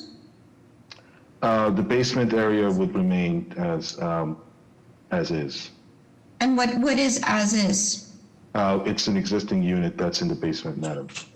Okay, and tell us and what's the size of that unit? Each unit is on average 1,171 square feet. We're not breaking outside of the footprint of the site. And this is the existing unit with a 3-bedroom and the windows that are egressable because of the slope of the site. And there's an egress, 2 means of egress, one in the living room area right out to Condor Street. And also tell us how parking is being accommodated? There's currently 1 off-street parking, and that is the use by the owner of the building. And I'm not sure if I asked you this. So did you say there is a roof deck? Is there a roof deck? Currently, there is not a roof deck, but the owner would like to go and add a roof deck on top of the 3rd floor so that he could have view out to Healthy Creek, which is currently being blocked by the building on Condor Street across the street from his building. And how would he access that roof deck? There, through there will be a stair, and using the stair in the back. This building has 2 means of egress currently, and so he would use the stair that's currently there and extend it up to the roof. And yes, ma'am. Yeah, I'm not, and I just neglected to ask you this, but what's the floor to ceiling height in the basement? Floor to ceiling height is, I believe it might, more than 7'6", and that was legalized back in 2016. Okay. How are the plans, Mr. Robinson? The plans are good. They do show, I mean, the basement unit does take advantage of the grade change from front to back, so the windows are adequate. It'll be interesting, I think, when he goes for the variance on the BBRS, because there are windows that are relying on the adjacent property in bedrooms, so there could be some other issues associated with that as well. Okay. Any questions from the board? Is anybody here to speak in support of this proposal? Good morning, Madam Chair and members of the board. Lina Tramelli with the Mayor's Office of Neighborhood Services. We would like to go on the record in support for this proposal. In the community process, the applicant worked close with the abutters and addressed their concerns, and this proposal received support from Eagle Hill Civic Association. Thank you. Good afternoon, Madam Chair, members of the board. Karen Foley, Councilor Sabi George's office, would like to go on record in support. Thank you. Madam Chair, Secretary here. Councilor Edwards is in support of this project as well, and we have 1 letter of opposition from an abutting neighbor. Is there a reason given for the opposition? Adding another floor. Okay. Chair, I do have a hand raised. Okay. Kathy Matherson. Masterson. Hi, are you here to speak in support or opposition for this project, Kathy? Yes, I am. This is Kathy's husband, Bill. Good morning, Madam Secretary, members of the board. I'd just like to appeal to the developer to add a street tree if the city... Hold on, Mr. Masterson. Can you please put your address on the record too? Sure, I will. Go ahead. It's 65 Lewis Street in Boston, and I'll put it in the chat.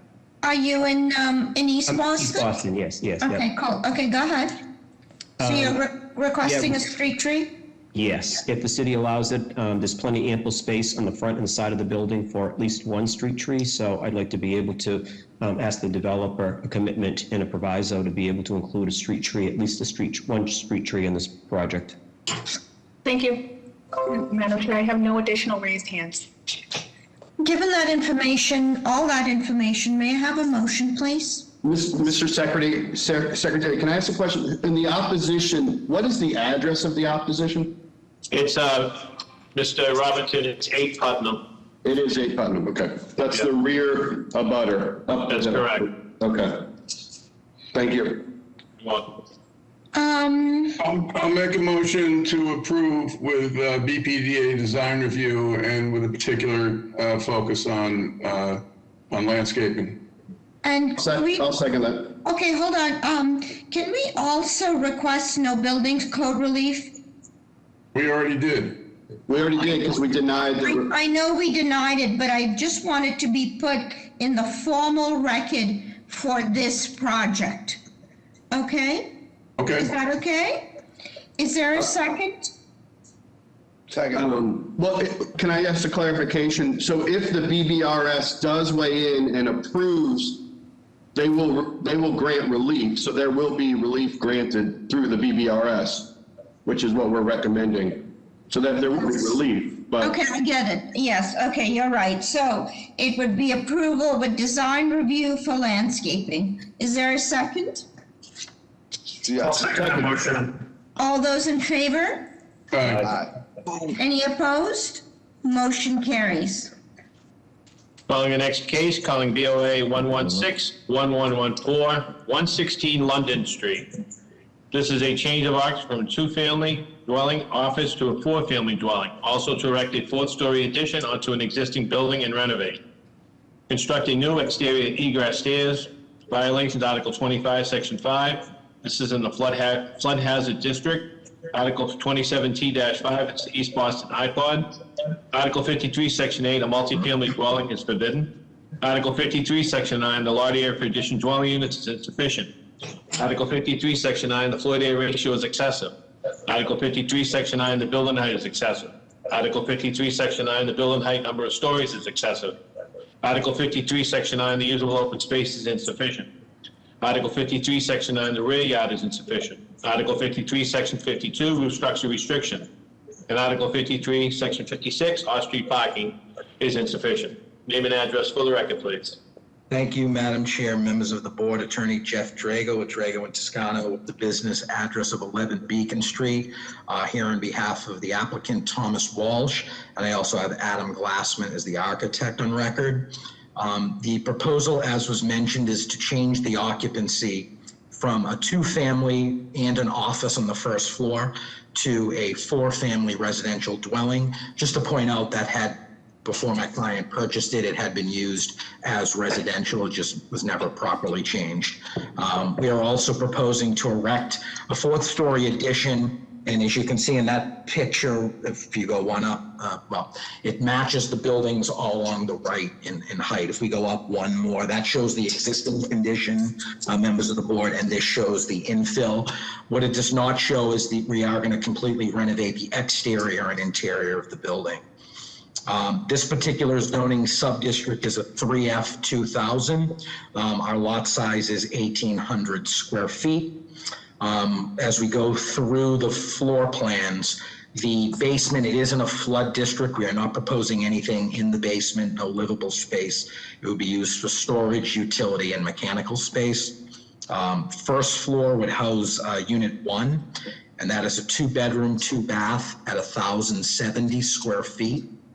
2nd floor would house Unit 2, which is a 3-bedroom, 2-bath at 1,028 square feet. That is a pre-existing unit. And then as we go up to the 3rd and the 4th floor, those would be duplex units, both of them at 1,120 square feet. Those are both 2-bedroom, 2-bath. As was mentioned, the violations, this is a 3F district. We're proposing 4 units, but we are matching the buildings to the right of us. Additional lot area, we have 800, so we are under the 1,000 square feet requirement per unit. Our FAR, we're proposing 2.55. That is a pre-existing violation. Our height, 35 feet is what's allowed. We're at 44 feet. And in stories 4 and 3 is what's allowed.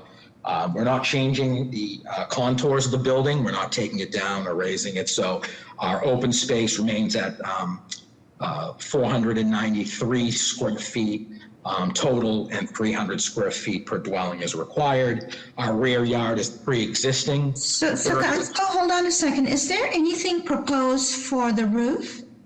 No, Madam Chair, no. It's a roof restriction violation because of the new unit on top. Okay, and I'm assuming that all the utilities will be safely protected because this is a flood hazard district? Yes, Madam Chair. What are the plans, Mr. Robinson? The plans are good. Any questions from the board? Is anybody here to speak in support of this proposal? Good morning, Madam Chair, members of the board. Lina Tramelli with the Mayor's Office of Neighborhood Services. We would like to go on the record in support for this proposal. During the abutters meeting held by the Office of Neighborhood Services on September 22nd, 2020, the applicant addressed the concerns of the abutters, and this proposal received support from Maverick Central Neighborhood Association with the proviso of adding a street 3 nearby the property. Thank you. Good afternoon, Madam Chair, members of the board. Karen Foley would like to go on record of support for Councilor Anissa Wasabi George's office. Thank you. Madam Chair, Secretary here, Councilor Edwards is in support, and we also have one support letter from the Maverick Square. Madam Chair, I do have one raised hand, but it is from the previous person who spoke, so we're all set. Madam Chair, Paul Sullivan for City Council at Large, Michael Flaherty, Council to go on record support. Thank you. Lena, I'm glad that all these applicants and the community is really pushing for those street trees, because I did read that report about how, about the issues facing East Boston and climate readiness. I just want you guys to figure out how you're going to get these street trees put in these individual spots. You know, and I just raised that with you because I think it's great, but there's also a follow-up that needs to happen. You know, so thank you. May I have a motion, please? Motion to approve a BPDA design review. Is there a second? All those in favor? Aye. Aye. Any opposed? Motion carries. Thank you. Madam Chair, the next case, I'm going to recuse myself, but I'm going to call it in for the record. Calling the next case, calling BOA 116-4514, 44 West 7th Street. This is a 6,000 square foot pre-engineered single-story storage building to be used by the Boston Housing Authority for BHA Central Stores facility. The violations, Article 8, Section 4, forbidden use. Storage building is forbidden use in an H1 subdistrict. Madam Chair, I am stepping away.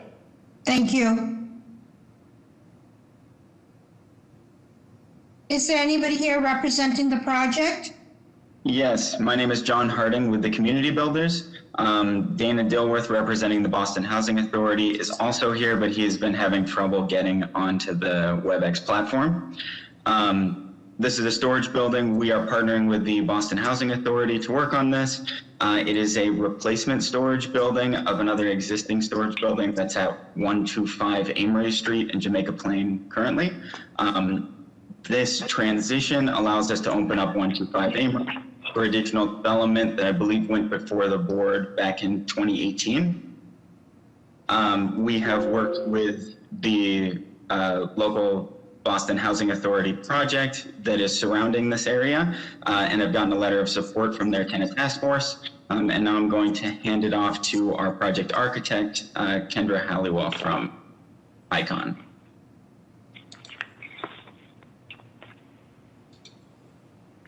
Kendra, are you there? Yes, can you hear me? Yes.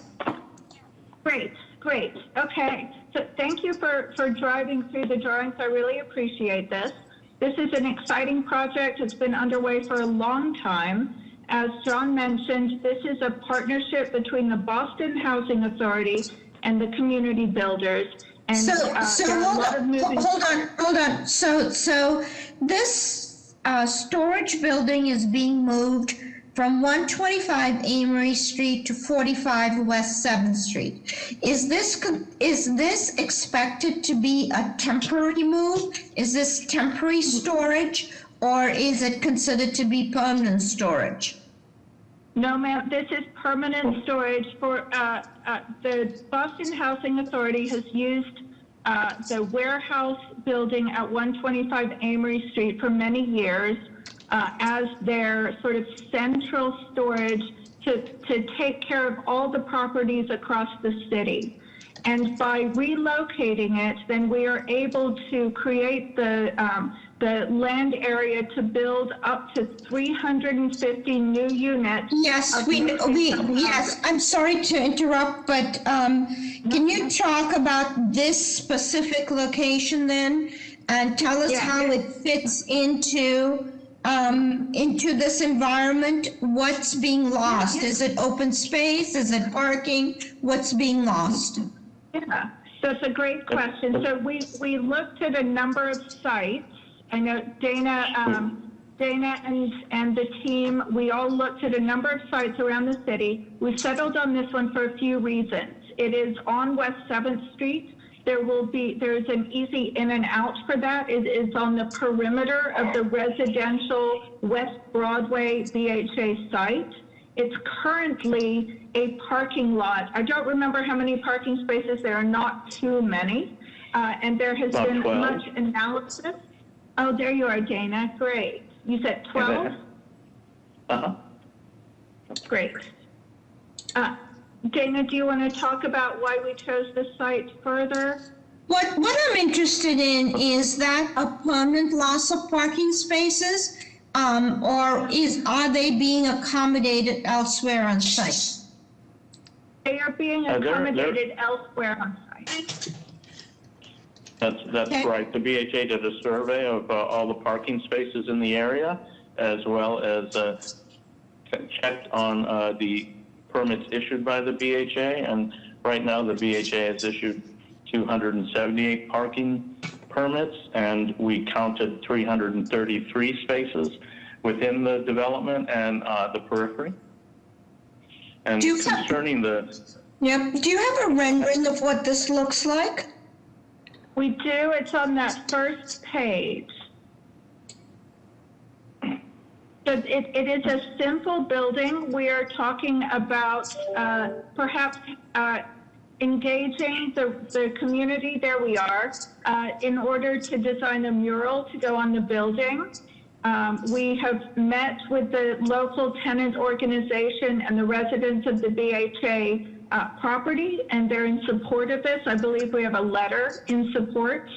Okay. And, we do. And they were very complimentary. So hold on. So this, all I wanted to be sure was it wasn't one of those trailers that ended up permanently scarring a site. So it's not. So how are the plans, Mr. Robinson? The plans are good. Any questions from the board? Is anybody here to speak in support of this proposal? Hi, Madam Chair, members of the board. Haley Dillon, Mayor's Office of Neighborhood Services. I'd like to go on record in support. Thank you. Good morning, Madam of the Chair, members of the board. Anna Calderon from Councilor Flink's office. The councilor would like to go on record in support. Thank you. Madam Chair, members of the board, Paul Sullivan for City Council at Large, Michael Flaherty. The council to go on record in support. Madam Chair, members of the board, Karen Foley, Councilor Sabi George's office, would like to go on record in support. Thank you. Madam Chair, I have no raised hands. May I have a motion, please? I'll make a motion to support.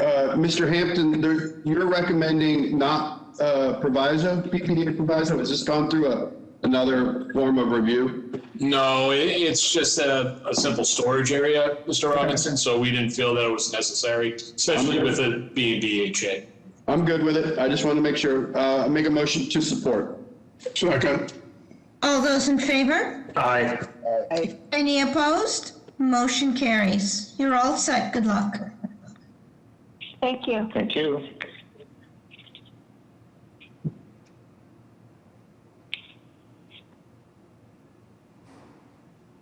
Calling the next case. Calling BOA 104-67899 Ewan Street. This is erect a new 4-unit residential dwelling and propose 4 off-street parking. The violation, Article 10, Section 1, off-street parking shall not be located less than 5 feet from the side lot line. Article 60, Section 40, off-street parking and loading requirement. Article 60, Section 8, multifamily dwelling use is forbidden. Article 60, Section 9, additional lot area is insufficient. Article 60, Section 9, the floor area ratio is excessive. Article 60, Section 9, the front yard is insufficient. Name and address for the record, please. Good morning, Madam Chair. Timothy Fraser, Box 5, Wilmington, Mass. For the applicant, Eric Hewins. So, Mr. Fraser, tell us what's being proposed. And I noticed that one of the violations is parking in the front yard. So please tell us what's being proposed, tell us the size of the units, and then walk through the violations, including the front yard parking. Yes, Madam Chair. So what's being proposed is the construction of 4 residential condominium units. Each will have parking, so there's the 1-to-1 parking ratio is being achieved, but that is triggering the violation of the front yard parking spot. One of the spots is just slightly in the front yard, which triggers that violation, as well as the second violation for the off-street parking. So the first 2 violations are both related to that 1 parking space that allows us to achieve that 1-to-1 ratio. The other violations are purely dimensional, primarily to keep the streetscape, the character of the homes, and as well as the floor area ratio that allows us to keep the density, keep the project feasible, and to allow these 4 home ownership opportunities. As far as the specific dimensions of each unit, I can give you the roughly, but David Freed from Arthur Chu and Associates is on the line. I think David could give more specifics on the actual dimensions. Or townhouse style units, I'm sorry. Okay, sorry, go ahead. And then, David, can you also give us the unit breakdown and the square foot? In the meantime, Ms. Edwards, can you show us a rendering of this proposal? Go ahead, David. Yes, my name is David Freed, and I'm with an architect at Chu & Company. All 4 units are 2-bedroom, 2.5 bath, and they also have a home office. The units are all 1,436 square feet each, and they're all duplex units. So the ground level units are the first floor and the basement, and the upper units are the second floor and the third floor. Okay, and tell us about the parking. So the parking, we really wanted to provide a 10-foot side yard setback on the left side, adjacent to the home at, I'm sorry, I forget the number, but maybe it's number 15 Hewins. On the right side, what is directly abutting our property is a garage. This is a 0 lot line condition. So we made a design decision to provide a compliant side yard setback on one side, but yet have the parking violation on the right side because of that garage that was separating our parking from the house that abuts Columbia Road. Okay, and is there any occupancy proposed for the basement? Yes, the basement's going to be living space. The the bedrooms for units 1 and 2 are located in the basement. We provided window wells, and we provided sufficient windows so that the front bedrooms have 12% light, which exceeds the 8%, and the back bedrooms have 18.6% light, which exceeds the 8%. And what's the height from the floor to the sill? Window sill? The height from the floor to the sill is it's 3 feet. 3 feet. So this is new construction, right? Yes.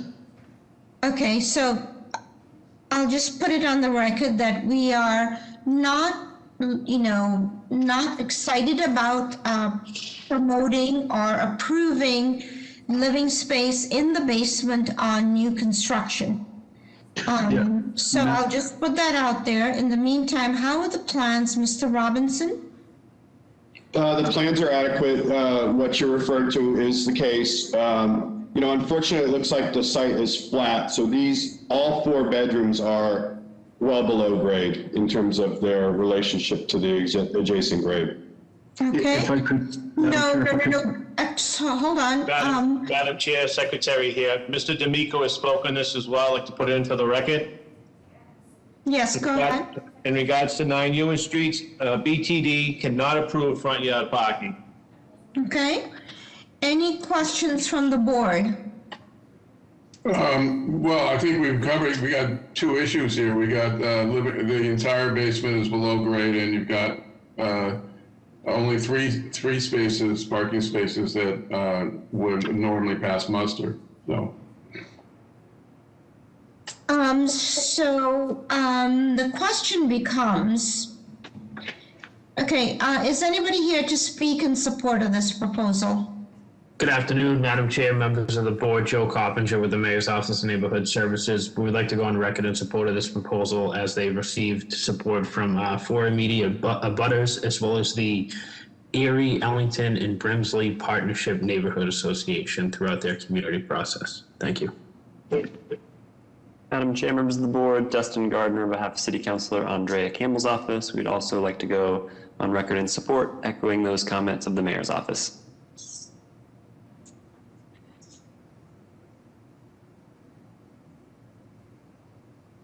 And Madam Chair, I have no additional hands. Okay, so Mr. Frazier, we have 2 issues.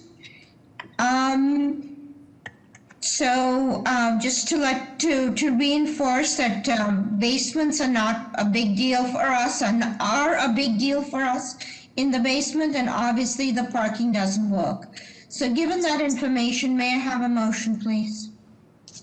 I'd like to make a motion to deny without prejudice so that they can redesign the project in conformity with the standards we uphold. Is there a second? Second. I'll second the motion. All those in favor? Aye. Any opposed? Motion carries. We'll see you again, Mr. Frazier and the CHU team. Calling the next case, calling DOA 1160937, 1 Westinghouse Plaza. This is to renovate Building F at the site to include a recreational fitness facility. Boss Sports Facility will include indoor basketball courts and tennis courts. The violation is Article 69, Section 29, off-street parking and loading. The project has insufficient parking and loading. Name and address for the record, please. Good morning, Madam Chair, members of the board. This is J.D. Barry from the law offices of John D. Barry, located at 400 Granite Ave in Milton, Massachusetts. With me on the project today is architect Eric Runnigan. His office address is 39 Concord Road in Wayland, Mass. And the civil engineer that worked on the parking plan is Brian McCarthy from R.J. O'Connell and Associates at 80 Montvale Ave, Suite 201 in Stoneham, Massachusetts. We are representing the owner, Scion, that owns the building, and the owner of the business and the tenant, DJ Bossy of Bossy Sports. What I'd like to just clarify is this is not going to be a regular gym.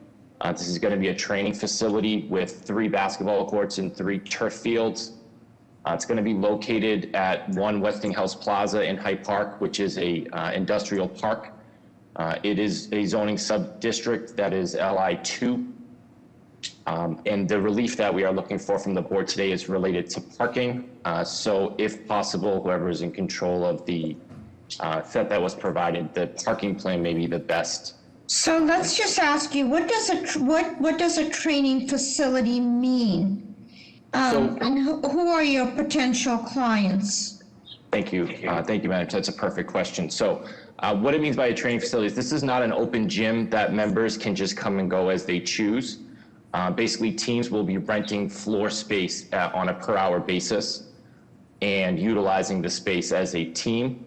The ideal participants or users of the facility will be youths. The peak hours for the facility are between 4 and 8 p.m. when students get out of school.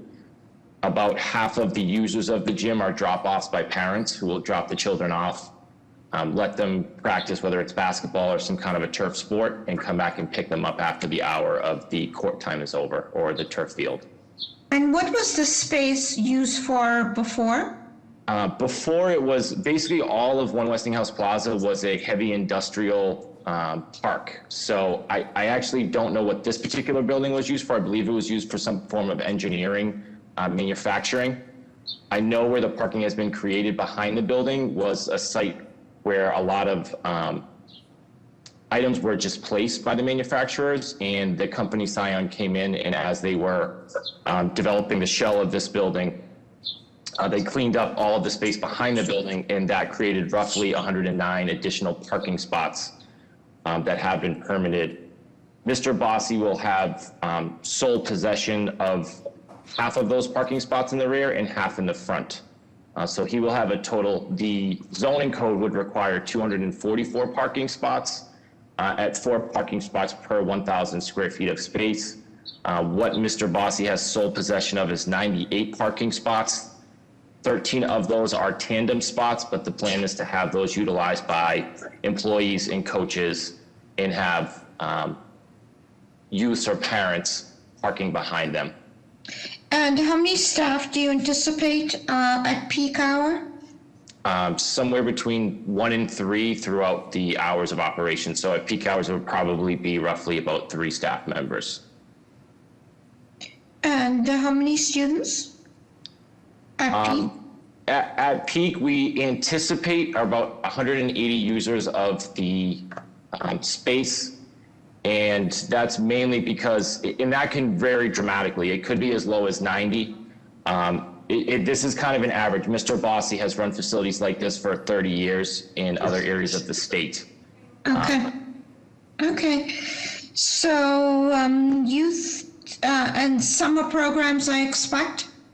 Yes, so one of the letters of support actually is from the school, the Pacific Rim, which is actually located at the front of One Westinghouse Plaza. It's not within the industrial park, but I think the school itself, it's a charter school, used one of the buildings, and they are working with Mr. Bossi to potentially be using this space. So this would be used potentially as a gym during the day for Pacific Rim, or? Potentially, yes, if they were interested in renting space for their students. They are interested, I should say. There's no agreement yet. Okay. How are the plans, Mr. Robinson? The plans are good. Any questions from the board?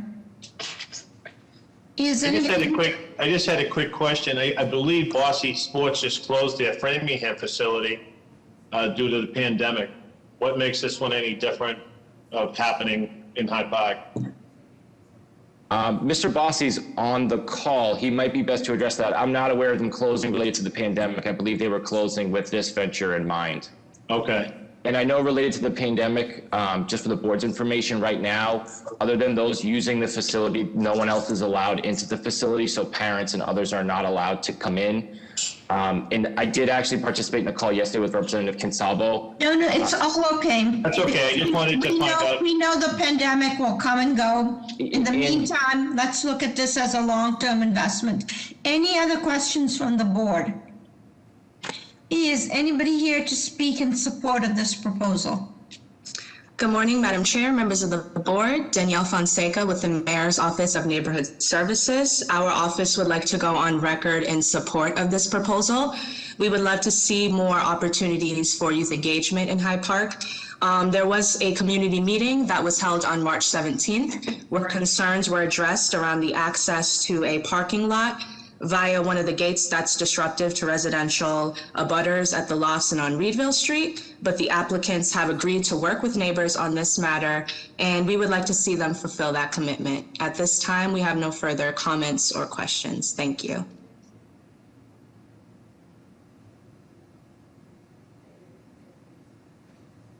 Madam Chair, I don't have any additional raised hands. Madam Chair, Secretary here, we do have 4 letters of support. Okay, may I have a motion, please? I'll make a motion to support. Second. Approve. Sorry, to approve. All those in favor? Aye. Any opposed? Motion carries. You're all set. Good luck. Thank you, Madam Chair and members of the board. Calling the next case, calling VOA 116-4916, 8 Libby Street. This is to erect a one-family home on a vacant lot to include a driveway suitable for minimum off-street parking. The violations, Article 10, Section 1, the limitation of area of accessory uses. Article 56, Section 8, lot area is insufficient. Article 56, Section 8, lot width is insufficient. Article 56, Section 8, lot frontage is insufficient. Article 56, Section 8, floor area ratio is excessive. And Article 56, Section 8, side yard is insufficient. Name and address for the record, please. Good morning, Madam Chair, members of the board. My name is Kevin Cloutier from the Cloutier Law Firm located at 1990 Center Street in West Roxbury. And I'm joined on the call today by the property owners, Dennis and Josephine Sullivan.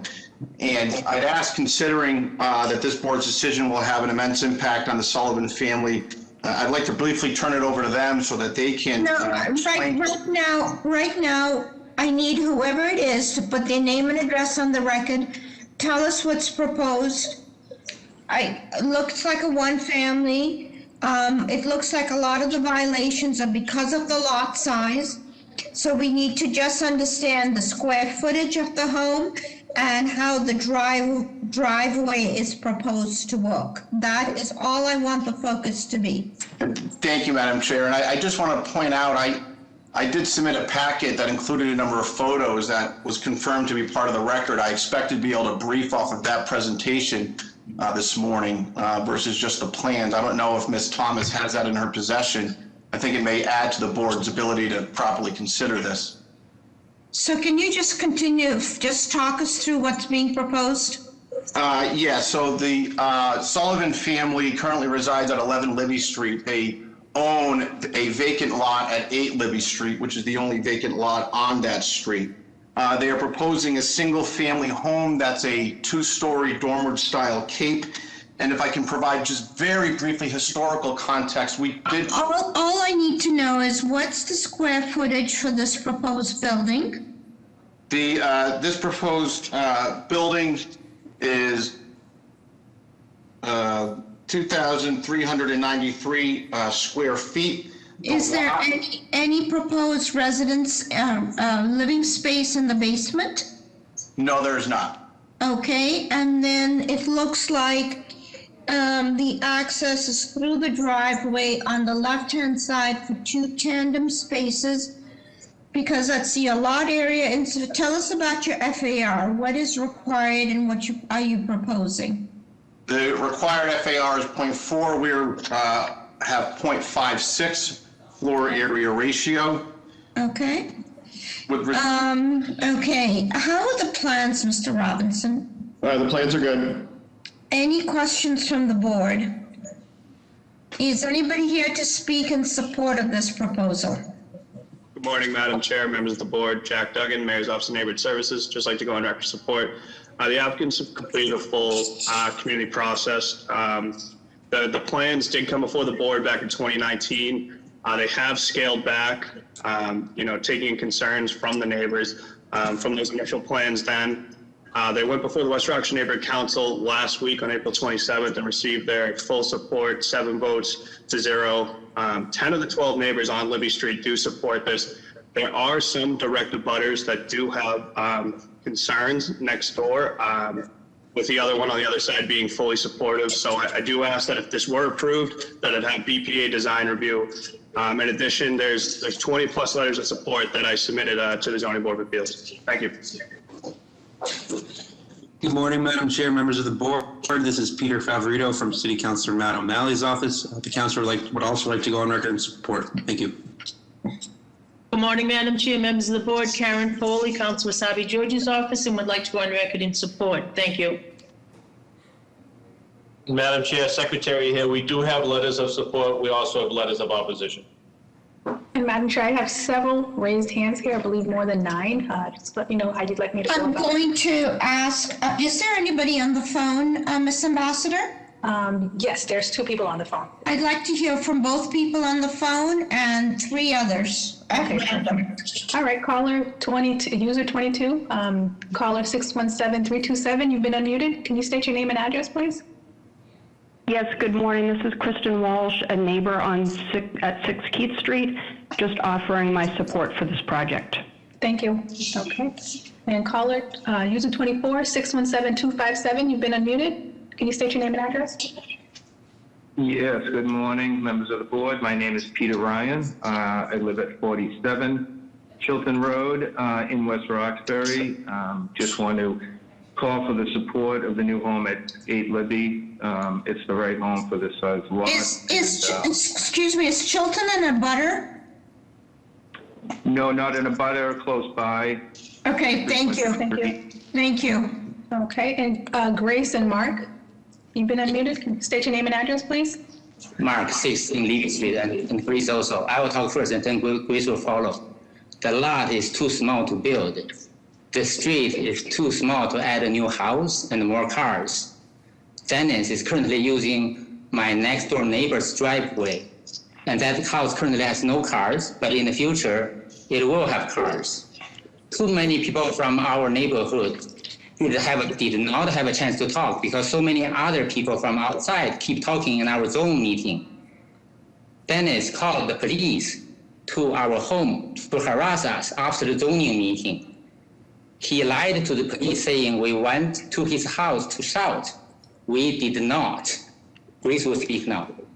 So we just want to register our strong opposition of having a home on 8 Libby Street. The lot is only 4,200 square feet, and he want to build a home that's 2,400 square feet. It's a mansion for that small lot.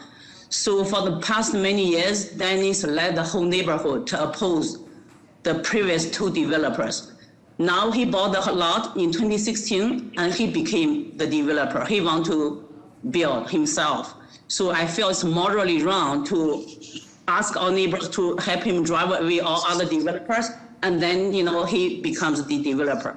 So yes, we do remember this case. Mark Fortune, Mark Ehrlich, the 3 of us were on when this case first came. I remember the intensity of it. Okay, Ms. Ambassador, thank you. May I hear from 3 other people? Okay, yep. Joseph Derby, you've been unmuted. Can you state your name and address? Yes, my name's Joseph Derby. I live on 6 Albright Street. It's the block over from Libby Street. I just want to say that I'm in full support. My lot is only 56 square feet bigger than what they propose to build on. And I do not have a driveway, and parking's not an issue on my street. It's pretty much the same as Libby Street. So I just want to say I'm in full support, and I think it'd be awesome. Okay, now hold on. Can I have everybody put their hands down? And only people who live on Libby Street raise their hands, please. Please, everybody put your hands down.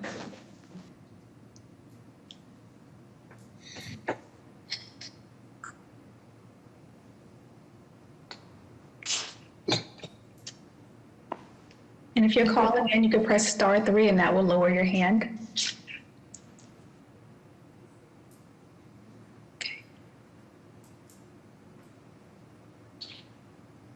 All right, do you want me to go to the other names? Okay, so I just need confirmation that everybody who has their hands raised or who's on the phone lives on Libby Street. Is that right? This is your chance to lower your hands if you do not live on Libby. Okay, Ms. Ambassador, can we go through that list, please? Janine Devlin, you've been unmuted. Can you state your name and address, please? Hi, my name is Janine Devlin. I live at 4 Libby Street. As you face the lot, I'm on the left-hand side. I have consistently opposed building on this lot, as my mother has before me. This is the third time we've been involved in I've been involved in somebody wanting to build here. I believe there's been 2 other attempts before. The lot is only 4,200 square feet. The building code is 6,000 square feet. The lot is much too small to build on. A neighbor and I have offered to buy the lot and split it in half to relieve Mr. Sullivan. We did not get an answer. This neighborhood is being made to suffer. And by restricting this to only Libby Street, you are eliminating abutters on the left-hand side and behind the lot. You know what I want to say is that, we always have a hard time with one family is being proposed in one family neighborhoods. So thank you for your comments. May I have somebody else? Ms. Ambassador. Okay, O'Brien, Marion, you've been unmuted. Can you state your name and address? 12 Libby Street, West Roxbury. And go ahead. Okay, and I'm the main abutter to the lot next door. And the house will be built closer to my house than any other house on the property. And this lot for years was a dump. It is just beautiful now. I love the design of the Sullivan's new home. It is similar to my home. Thank you. We have identical lots, and I have plenty of space on my lot. I have 2 structures, a shed and a screen house, and still plenty of space. I support the Sullivan's new home. I have no concerns. Thank you. Thank you so much. And then James, you've been unmuted. Can you state your name and address, please? Are you talking James Kennedy? Yes, I just yes. The first name. Okay, we live on Vermont Street, but our backyard is on Libby Street. My driveway exits onto Libby Street. We have had no problems whatsoever with any kind of parking, traffic, or anything like that, and we are 100% in support of a house going at 8 Libby Street. Thank you. Thanks. And I do believe that is everybody. I just want to make sure, Ms. Ambassador, that we get anybody who's on the phone. Yep, I believe we got everyone here with their hand raised. Madam Chair, if I may, sorry, would you please allow Mr. Sullivan, the property owner, to speak briefly about this matter, maybe to point out some of the issues that were raised? No, I mean, that's why you're here. You've been hired by them to represent them. So it looks like... Madam Chair, I would like to speak, please. A combination of in support or in opposition. So it looks like it's a combination. Given this information, may I have a motion, please? I'd like to make a motion to approve a BPDA design review. Is there a second? Motion. All those in favor? Aye. Aye. Any opposed? Motion carries. Good luck. Thank you, Madam Chair. Thank you, members of the board. Calling the next case, calling BOA 921-789-175 Maple Street. This is to renovate an existing single-family dwelling, perform exterior and interior renovations, the existing first story, including a covered front porch and a covered side rear porch. Remove the existing attic to replace with a second story of habitable living space and a new attic for storage. To remove all pre-existing non-permitted work that resulted in a habitable living space in the basement. The violation, Article 56, Section 8, the floor area ratio is excessive, and Article 56, Section 8, the front yard setback is insufficient. Name and address for the record, please. Good afternoon now, Madam Chair, members of the board. My name is Kevin Cloutier from the Cloutier Law Firm, located at 1990 Center Street in West Roxbury. And I'm joined on the call by the property owners, Colleen and Renzo Monzone, as well as the project architect, Gregory Pando. And again, I would just, if you, Madam Chair, would allow, I've provided a slide deck that I had confirmation would be presented to the board that has pictures that I think really tell the story. Just, can you please chill? Okay, what we need to do is look at these elevations and understand the project. So can you please talk us through what's being proposed? Well, thank you. I actually see the slide deck there. Thank you very much. I would ask once again, just respectfully, would the board allow Mr. Monzone the opportunity, who owns this property, who hopes to raise his family here, to speak very briefly as to why this is. No, can you please talk through what's being proposed? Certainly. My clients, Renzo and Colleen Monzone, own this home at 175 Maple Street, along with their 2 young children. They seek to expand the size of that home to make it suitable for them to plant their roots and raise their family here. What we are proposing is to take that existing home, which, as you can see on the current slide, it's a very small bungalow style single-story home, and we seek to add a second story of a living space as well as an attic. That would provide for a first floor to include a dining room, home office, kitchen, living room, and bathroom, and a second floor to include 3 bedrooms, 2 bathrooms, and a laundry. With respect to the exterior, and if we could stay on. So let me just ask you, so ultimately the goal is to have this as a 3-bedroom unit. Will there be any occupancy in the proposed basement? No, the basement will be storage, Madam Chair. Okay, and will it be on the current footprint of the building? Yes, Madam Chair. So it'll be on the current footprint, okay? So your FAR is excessive, your front setback, because the building is existing is, so your front setback is insufficient. So tell us, under the FAR, what is required under zoning and what is being proposed? Certainly, the zoning is for a 0.4 FAR. In this location, we are proposing 0.47, which I suggest is a small amount of relief being requested. With respect to the front setback, we are including a covered porch as part of the design. That setback would be 14 feet 8 inches, where the modal on that side of Libby Street is 16 feet. And with respect to the other zoning considerations, the design was very mindful to adhere to the late Victorian style of this area. And as the design shows in slide 3, it looks very good, it's suitable to raise a family, and it's consistent with the existing fabric of that neighborhood.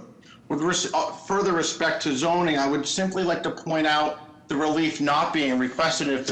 If we can remain on this slide, the relief not requested is very relevant to the points of opposition that you're likely to hear. First and foremost, the height. The building is 8 feet below the maximum height requirement, so it will not have any. What is the height being proposed? 27 feet in a 35-foot zone. Okay. The side setbacks, we are also compliant. They're 10 feet. We are 11.5 on the right and 14.3 on the left. And I bring that to your attention because the abutters on either side do oppose this on issues regarding primarily to light and air, as they've previously expressed. Though I suggest those issues are objectively moot because the zoning code provisions. Okay, hold on. So I just need to put on the record that the front yard setback is the 2 violations. Front yard setback is insufficient and the floor area ratio is excessive. This width and the FAR that's required is 0.4. and the proposed is 0.47. And is this a one-family zoning district? Yes, it is. Single family, 6,000 zone. 1F 6,000. How large is the lot? The lot is 4,445 feet. And from my visit on Sunday, it looks like all the lots there are comparable in size. Very much so. Okay. How are the plans, Mr. Robinson? The plans are good. Any questions from the board? Is any anybody here to speak on this project? And support or opposition, Madam Chair? I will ask for elected officials first, either in support or in opposition. Good morning, or good afternoon, rather. Madam Chair, members of the board, Jack Duggan, Mayor's Office of Neighborhood Services. Just like to go on record in opposition. We have received several letters of opposition, including from some direct abutters. I do want to be transparent, though. They did go before the West Roxbury Neighborhood Council back in February and received a support vote of 5-2, and have received 30+ letters of opposition from both abutters and other folks in the neighborhood. However, from immediate abutters, the FAR concern of it being excessive and it being too dense is a reason for opposition. Thank you. Good afternoon. Jack, just as I said before, you know, building a one-family in a one-family neighborhood for years has been the bane of our existence here on the board, because it does raise a lot of tempers and a lot of issues with abutters. So we recognize that. Can I hear from anybody? Because I guess first I'd like all hands to go down, but just have people who live on the street at on Maple Street put their hands up. One person per household, please. Madam Chair, Secretary here, before we go there, we do have letters of support and we do have letters of opposition, and the opposition basically is density. Yep. Madam Chair, just to correct the record, Mr. Duggan said 32 letters of opposition. I believe he meant 32 letters of support. Kevin, can you please just relax, okay? I know there's a lot riding on this, as there's a lot riding on every project, okay? We're just going through our due diligence. We'll come back to you, okay? Thank you. Just make sure. I'd like to have, because just one person per household, because I do see duplicate names in the raised hands. So I need one name per household, and only residents on Maple Street. Ms. Ambassador, if you see duplicate names per household, just randomly pick one person. All right, Karen Bertrand, you've been unmuted. Can you state your name and address, please? Hi, my name is Carrie Bertrand. I live at 171 Maple Street, number 2, which is the upstairs apartment. I would like the board just for a minute to go back to the elected officials, because I do believe we have some other elected officials who are in opposition.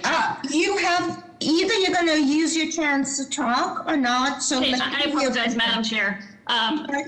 Thank you to the board and Madam Chair for reviewing our comprehensive letters and the several letters from abutters who do not support this. It's important to note that 3 of the 4 direct abutters are not supporting this project. This proposal is not modest, as Mr. Cloutier suggests. This is a very large house on a tiny lot. Renzo and Colleen have 1,500 square feet right now, not the 1056 that they claim. They've benefited from having living space with the bathroom. I would suspect that you're in opposition, and I would also suspect your concern, since you are talking about square footage, is the FAR or the equivalent of density. Yes, and the FAR that they're quoting of 0.47 does not include the 3rd floor, which is a full 3rd floor. It's gonna have a full dormer, 7 windows. My children's bedrooms are on the 2nd floor of our home. They will lose all their light. They will lose privacy. They will lose the view that they have. Thank you. All right, and Mark Cohen, you've been unmuted. Can you state your name and address, please? Yes, my name is Mark Cohen, and I live at 177 Maple Street, and I'm a direct abutter. I have lived at that property for 20 years. I've lived in West Roxbury for 40 years. I am a retired city worker, worked for the Boston Police Department for 34 years. I raised my family in this neighborhood. I have strong ties to the neighborhood and to my neighbors. I am adamantly opposed today to this project, basically on FAR, which we won't go into, and to the setback. I have to say that it's very convenient of the Attorney Cloutier to not mention the 3rd floor, which we have been opposed to the height of this building because it cuts off the sunshine to our house. The idea of building this home with storage in the basement, which is currently a basement apartment, and a full attic, which has dormers and high ceilings, and was up in the first iteration vented for a bathroom and. Mr. Cohen, thank you. So it sounds like your question is density, setback, and height, even though they are below the required height. But anyway, the next person, Ms. Ambassador. Meg, you've been unmuted. Can you state your full name and address? Good morning, Meg Meinzer Cohen, and I live next door as well. And I really tried to demonstrate in my rudimentary form the impact that this will have on our home. It really does strike at the heart of why we bought our home in the first place. And with all due respect to Mr. Cloutier, this will directly block off all direct sun coming into our home. I tried to provide pictures. So hold on, Meg. You also are at 177, and it was Mark, who we just heard from, as I'm looking at the raised hands, Mark Cohen, who is your husband. Okay, sorry about that. Okay, no problem. Edward Zarrow, you've been unmuted. Can you state your name and address, please? Yes, thank you. Edward Zarrow, 171 Maple Street, apartment 2. Okay. Was that whoever it was, Carrie Butcher? Yes, I'm speaking on behalf of the apartment 1. We live in a multifamily home. Okay. Is there anything different from what Carrie Bertrand said? Ultimately, the idea that we even take issue with what Cloutier suggests, the plan is not coming in at 27, but actually 33 feet tall with a FAR of almost 0.5. This is not a modest home. It's a very large house on a very small lot. Okay. May I? First floor loses. Okay, hold on. May I hear from Mr. Zarrow? No, that was there, Mr. Zarrow, that was talking. That was Mr. Zarrow? Yeah. Okay. I do have a hand raised from Mark Melikian. Malikian. Okay, can you hear me? Trying to unmute. Yes, I can hear you. Okay, you may be, okay, go ahead. Can you state your name and address, please? Yes, I'm Mark Malikian. I live at 176 Maple Street, which is directly across the street from 175. I have no opposition to the plans and the build out. My observation is that my main observation goes to the light issues that are being opposed to.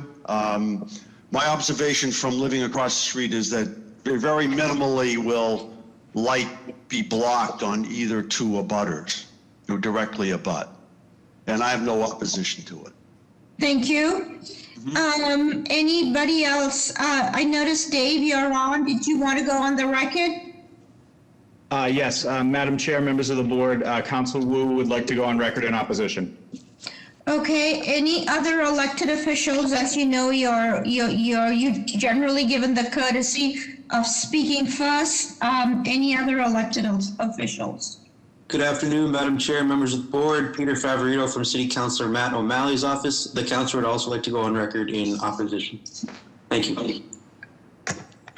Madam Chair, I just want to correct if I did misspeak earlier. It was 30 plus letters of support that were received, not opposition. So I just wanted to correct that if I did misspeak. Thank you. Okay, thank you.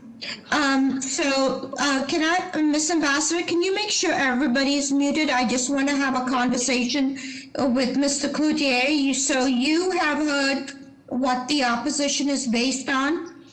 Have your clients thought about removing that third floor, that attic? Because I live in Rosendale.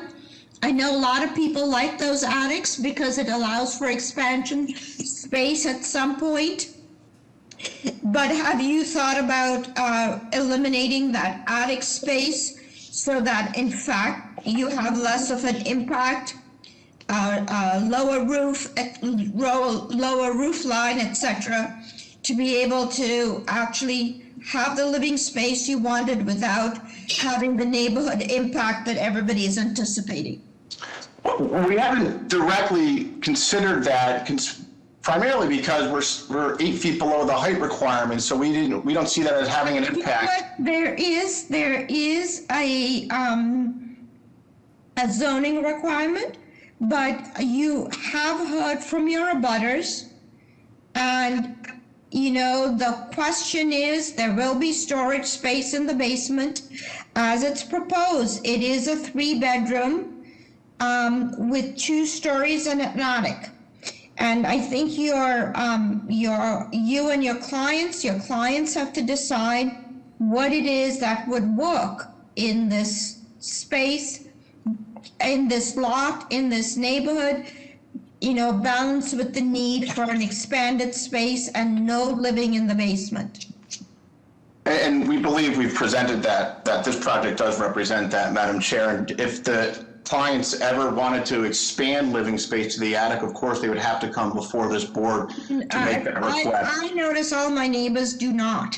But if there is concern about light, and if there's concern about the impact, if there is a way to be responsive and there's a way to not be responsive. So it's really up to your clients. This is, as most of the lots are on that street, undersized. So, board members, you've heard the testimony, you've heard the response from Mr. Cloutier. So may I have a motion, please? I'd like to make a motion to approve with BPDA design review. I'll second that motion. May I have a motion, though, to eliminate that attic? Just for clarification of the board, so I just want to make sure. So currently the attic is shown at only a 6-foot, 10-inch height. So it can actually not be made a legal space. It does have a side dormer, which will in fact allow that to happen.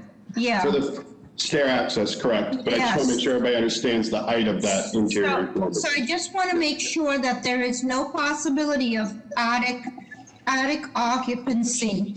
Okay. I'll put a proviso in there that no living space be in the attic. Okay. I'll second that. And Mr. Hampton, you've heard this discussion, and please make sure that, in fact, whatever is done so that light and air is protected for the abutters. All those in favor? Aye. Any opposed? I'm going to oppose. Who's opposed? Vigorous. Okay, thank you. Motion carries. Thank you, Madam Chair. Thank you, members of the board. Calling the last case, calling BOA 116-3050, 372 North Beacon Street. This is a change of use parking lot to vehicle impound tow lot. The violation of Article 51, Section 16, a parking lot use is conditional. Article 51, Section 53, the screening and buffer and proposed fence abutting and streets shall not be more than 4 feet. And Article 51, Section 57.3, the traffic visibility across the corner of the proposed 10-foot security fence. Name and address for the record, please. Good morning, Mr. Secretary, Madam Chair, Stephen Miller, McDermott, Quilty and Miller, 28 State Street. Also on the phone would be the operator at this site, Gabriela Estrada from D&G Towing. We're seeking approval to actually move her existing operation, which is at 2 Emery Road in Alston, and the property is being redeveloped, so she has to move.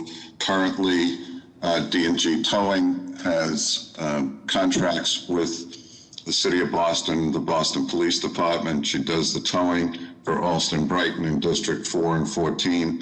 She also has contracts with the state police to do the towing. So, Mr. Counselor? Yes. Can you jump right to what is happening on this? So this is a parking lot, which is proposed to be a vehicle impounded lot. What is the zoning district here? So the zoning in this area, it's a Greenbelt zoning district. This is a conditional use in that area and has been used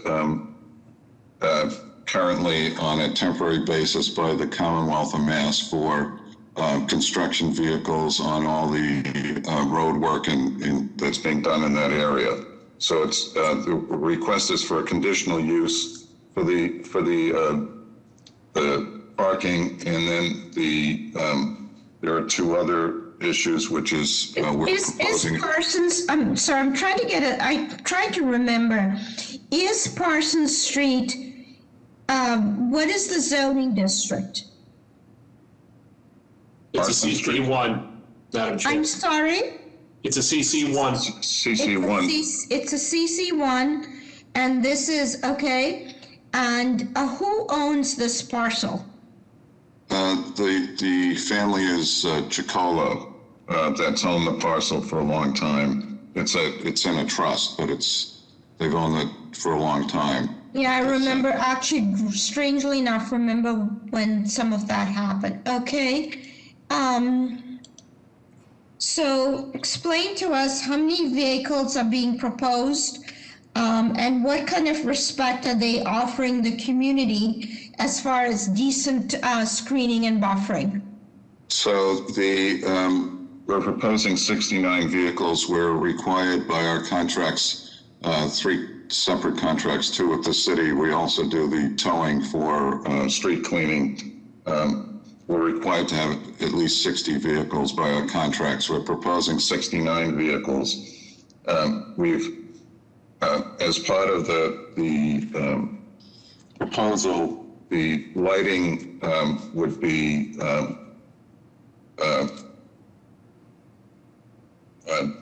dark sky compliant. The backup sensors have been turned off on all the vehicles. The 10-foot security fence will have a back fabric screening attached. And we've talked with the community about significant plantings on the exterior. We think that the smartest way to do that, and this is an green belt overlay, so this would be subject to BPDA review regardless, but I know the board would put that proviso in anyway. So green belt protection is only relevant if you're moving earth, and 500, I don't know how many cubic yards of earth, and I'm not sure that's happening here. So I'm not sure that this is going to work on. Okay. Well, we expect that the board would put a BPDA design review on this process anyway. So it's by the IHOP. Okay, I got it. Correct. And is that billboard on this parcel or on a buddy? It's on. If you're looking at this, the billboard's at the far end away from where the cars are parked. The billboard is way down at the other side, on the other side of the building. Is that a legal billboard? Oh, yes, it is. Yeah?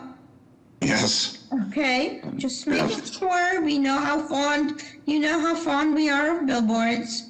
I know it's one of your favorites. Just making sure. Go Madam ahead. Chair, I just wanted to make sure we get on the record. Bob D'Amico has spoke on this one.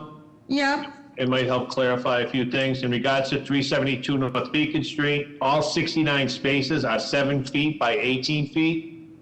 BTD requires at least half of those spaces measured 8 feet by 20 feet. Also, maneuverability is very poor. And finally, any corner above visibility across the corner can be worked out with the help of the BTD. Okay, so it sounds like, so it sounds like 69 from his perspective is not feasible. Okay, in response, so this is what you've submitted, 69 spaces, corner to corner, okay. How are the plans, Mr. Robinson? You've seen them, that's what's there. And one question, is the applicant going to be using the building? Eventually, the applicant will probably be using the building. Okay. So we would, I'm sorry, Madam Chair. No, sorry, go ahead. Would certainly work with Mr. D'Amico to try and work out the flow on the property and work with the BPDA on the exterior buffering and plantings.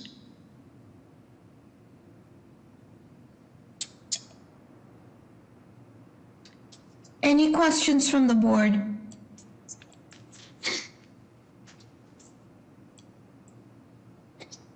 No? Okay, is anybody here to speak in support of this proposal? Yes, Madam Chair, members of the board, Connor Newman with the Mayor's Office of Neighborhood Services. I'd like to go on record in support of this proposal. This is an opportunity to retain a displaced business and keep them in Alston, Brighton that provides a service for the community. We conducted an abutters meeting on February 22nd. In light of some concerns from neighbors, we do want to make sure that the applicant continues to work with the neighborhood to ensure that the property is clean and sightly. And also we ask that they do their best to avoid the residential street of Parsons and focus on moving their vehicles on other streets that are more appropriate. They did go on to the Brighton Alston Improvement Association and they received their support as well. Thank you. Good afternoon. This is Maura McCrae from Councillor Breeden's office. The council would like to go on record as being in opposition to this project. We're just concerned about the maneuverability of this site. This intersection and this wider location is pretty dangerous as it currently exists for pedestrians and cyclists. This site is really difficult to locate unless you go down residential streets. There's a bus stop located immediately in front of the site, so we're concerned about that. Also, in addition, the DCR is currently undertaking a feasibility study to totally realign this road and bring much needed pedestrian and cycling improvements to the area, and also reconstruct the pool that was reconstruct the pool on this site. So we're hoping that many more pedestrians will eventually be able to access the river using these intersections. So again, we're concerned about the use in this location. Thank you. Madam Chair, Secretary here. We have 4 letters of opposition, and the opposition is they don't want to see another tow lot in the area. Hi, Annabella is also on. Annabella, can you unmute yourself? Madam Chair, Annabella Gomes from the Brighton Alston Improvement Association. We did vote to support the project, but we do have some concerns and did request that proper fencing is there, but not a chain link fence with temporary covering. They also spoke of it being 8 feet, and now today they did say it's 10 feet. That is a very important corner, and we would like it to be cleaned up. So we don't want a chain link fence with just a covering. We do want outside landscaping because it is a prominent corner. There will be people walking to the pool once it's done. IHOP is coming up with a development. That area is going to be cleaned up, and it needs not to be an eyesore, which it is right now by the current tenant that's there. And so BPDA design review and no to a chain link fence with a temporary fence covering. That's not acceptable. That's what's there now, and it's fallen apart and it looks really bad. Can I just make a couple of comments? No, hold on. Let's just see if there are any more. I'm sorry. Madam Chair, it's Jeff. Yes. We are on the record to support with significant design review in terms of screening and buffering. And, we agree with Annabella and the BAIA about the chain link fence. And I think we can accommodate a better solution through design review. Another proviso that I might want to throw out is that there be a sunset clause on this that we do. I know it's a tow lot, not commercial parking. But if the board was inclined to add a sunset provision, I know there is going to be work going on in that area in terms of DCR, the rebuilding of the pool at Councilor Braden's office. But if we were to put, say, a 3-year sunset clause, they come back to you to extend that use because, it is such a visible location. That might be, that might help. Read my mind, Jeff. Anybody else to speak? Ms. Ambassador? Yep. There are 2 hands raised. This mark. Kevin, you've been unmuted. Can you state your name and address, please? Hi, Kevin. Are you here to give testimony for this project? Yes. Okay. Can you state your name and address, please? Yes, thank you. Kevin M. Barry, 58 Crest Hill Road, Brighton, Massachusetts. I'll be as quick as I can here. I am a local resident. I'm opposed to this strongly for the following reasons. First, this is a prominent location, current dangerous in terms of traffic. This will add the danger. Second, access is very limited. I do not believe that it's possible not to use Parsons Street, which is already heavily congested. Thirdly, there is a plan to dramatically narrow Leo Birmingham Parkway, which adjoins this property, which will make it more difficult to access this property. Next, the pool has been mentioned. This project will happen. It will lead to more pedestrian and cyclist access to the area. And this use is totally contradictory to the green space uses of the pool and Birmingham Parkway. And lastly, as the councilor's representative said, there's a bus stop right in front of this location. I use it often, and it will, you're really talking about a dangerous site, and this use is antithetical to the improvements that'll happen elsewhere. Thank you very much. Okay, so given all that information, may I have a motion, please? Could I respond? Yes, please make it quick. I'll make it short. The letters of opposition that the secretary mentioned were another tow lot. The one tow lot was on Parsons Street, and they've lost their contracts with the city, so they no longer exist. That we are moving from Emery Road, so it's not an additional tow lot. The ability to have something like this. Emery was a local industrial, right? And you weren't allowed, this was an allowed use there. And now you are moving to a place because of a proposed development at Emery, to a place that is much more visible, much more noticeable, and has a greater impact on the community from the local industrial space. You know, that's correct. And yeah, I mean, this is just, you know, somewhat backwards, because these kind of uses, that's what the local industrial was designed to do, was to accommodate these kinds of uses. Okay, so given my tirade, may we have a motion, please? I'd like to make a motion to approve with BPDA design review, BTD review, and a 2-year sunset clause for this applicant only. I'll second that motion. Was it a 2-year or a 3-year? I think 2 to get them started. That way we make sure the screening and buffering's done, and then at that point, if we want to make it longer, we can. And is there a second? All those in favor? Aye. Any opposed? I'm opposed, Eric. I too am opposed, but the motion carries because it has 5 positive votes. May I have, Jeff, can you make sure that the BPDA does significant design review on screening and buffering? No 8-foot, remember the zoning requirement is 6 feet because there was no request for an 8-foot fence.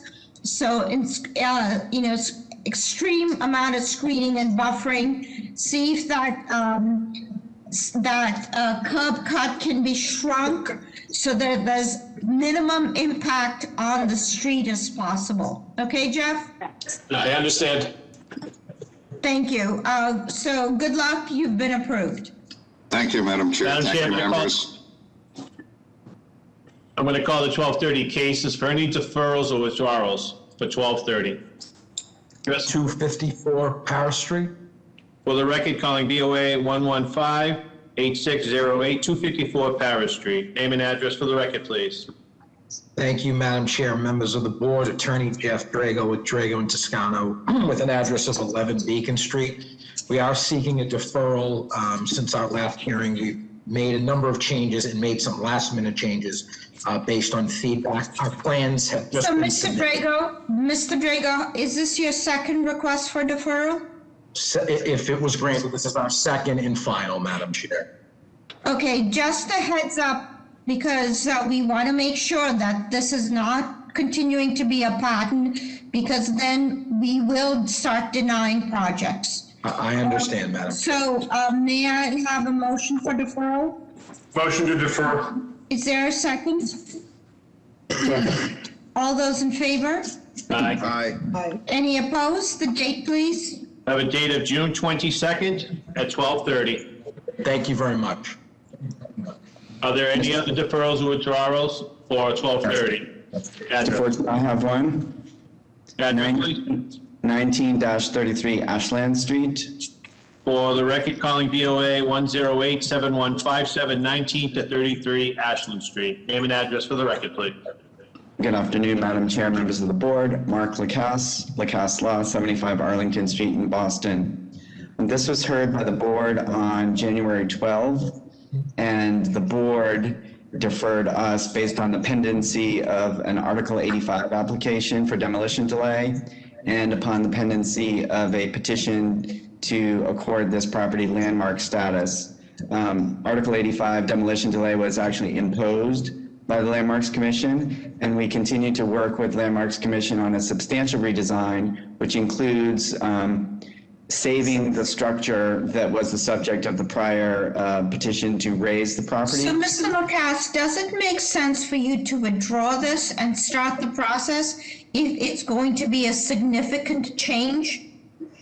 No, we've submitted revised plans to ISD, and we are seeking a revised refusal letter based on the reconfiguration of the project, which now includes saving the existing structure.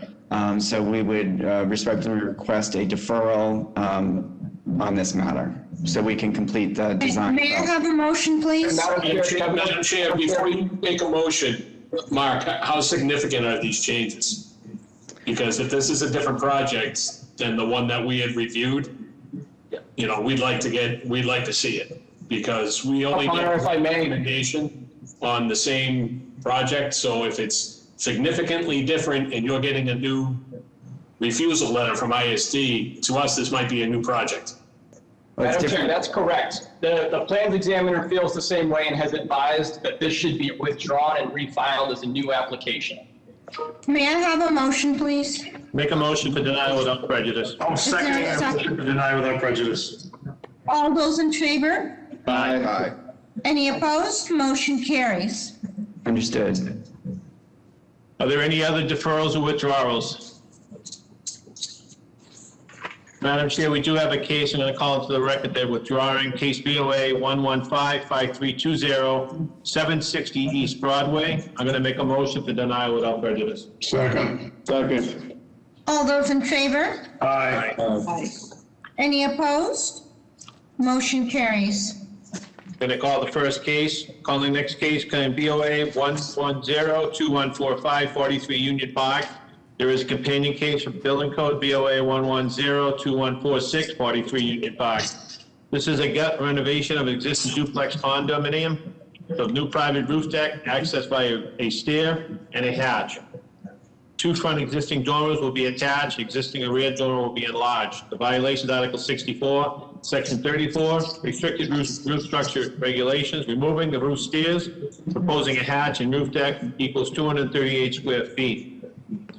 This is for a building code with the gut renovation, an existing duplex condominium, a new private deck. The violation is the 9th edition 780 CMR 1011 stairways. 1011.12.2, roof access shall be through a penthouse. Name and address for the record, please. Hello, this is Tim Sheehan. I'm at 9 Wall Street in Charlestown, Mass. I am the architect for the project. Yes, we're asking for a roof deck, so we're here because of Mr. Sheehan, can you please, as is our usual procedure, talk about the request for building code relief? Yes, okay. Because this is a 5-story building, whenever you're over 3 stories, it has to be a penthouse. And, we know we won't get a penthouse, so instead of doing the penthouse, we have proposed a hatch on a plinth, which I know the board prefers. So that's the only building code issue. Okay. And the only- May I have a motion? May I have a motion, please? I'll make a motion to support the building code relief. Second. All those in favor? Aye. Any opposed? Motion carries. Thank you very much. Okay, Mr. Sheeran, talk about the request. Okay, so what we're asking for is a 17 by 14 roof deck, which obviously triggers zoning because of the restricted roof district. Our neighborhood process was done last fall and everything was fine. We've reduced some things on the project. We're not connecting the dormers anymore. We're not going to do a 4th floor balcony to keep the neighbors downstairs happy. So essentially all we're asking for is the roof deck. And if you guys approve, we'll still have to go through the South End Landmarks Commission to get approved on the roof deck. Okay, so it's a 238 square foot roof deck. How are the plans, Mr. Robinson? The plans are good. Any questions from the board? Is anybody here to speak in support of this proposal?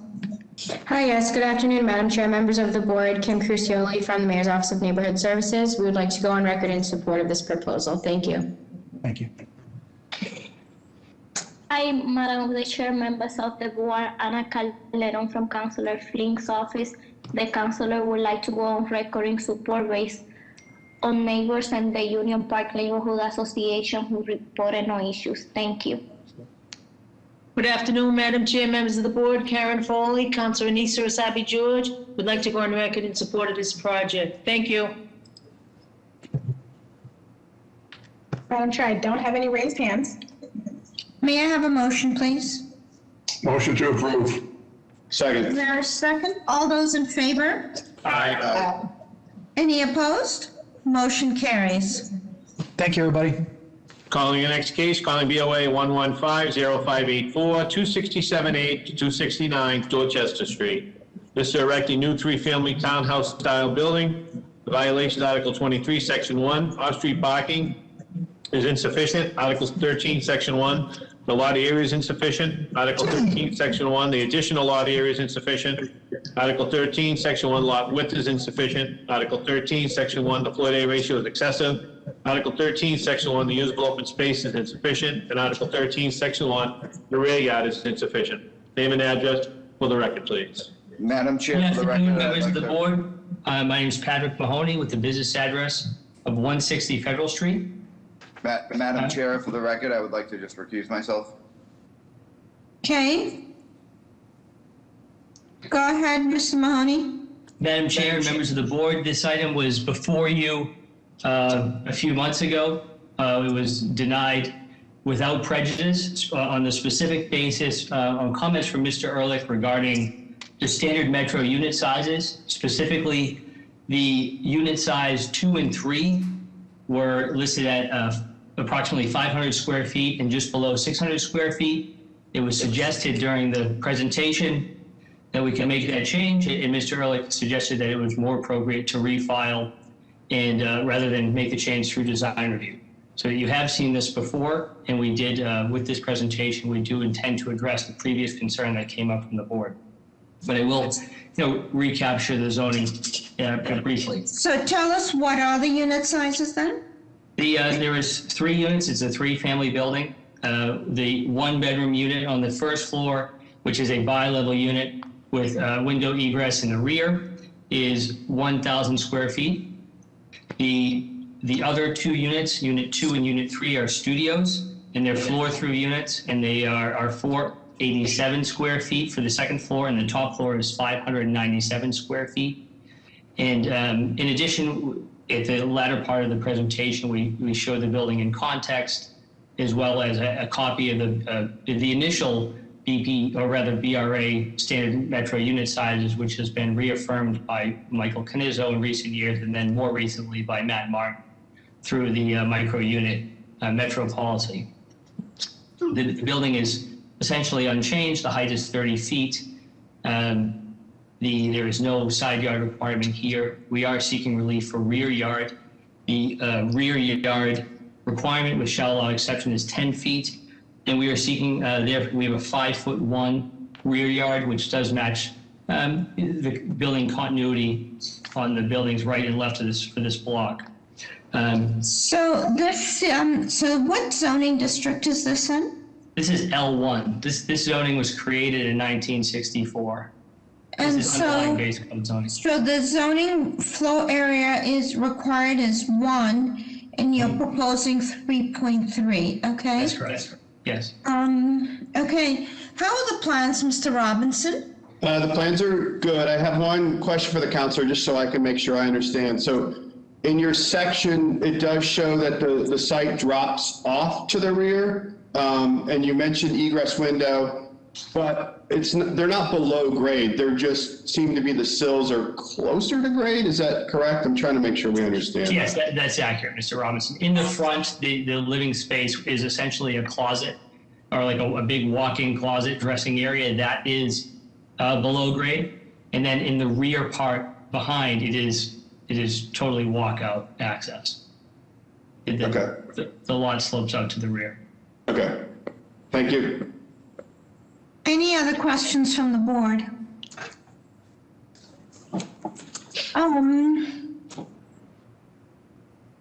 So this is just a block of a building with 3 front doors. Is that what it looks like to me?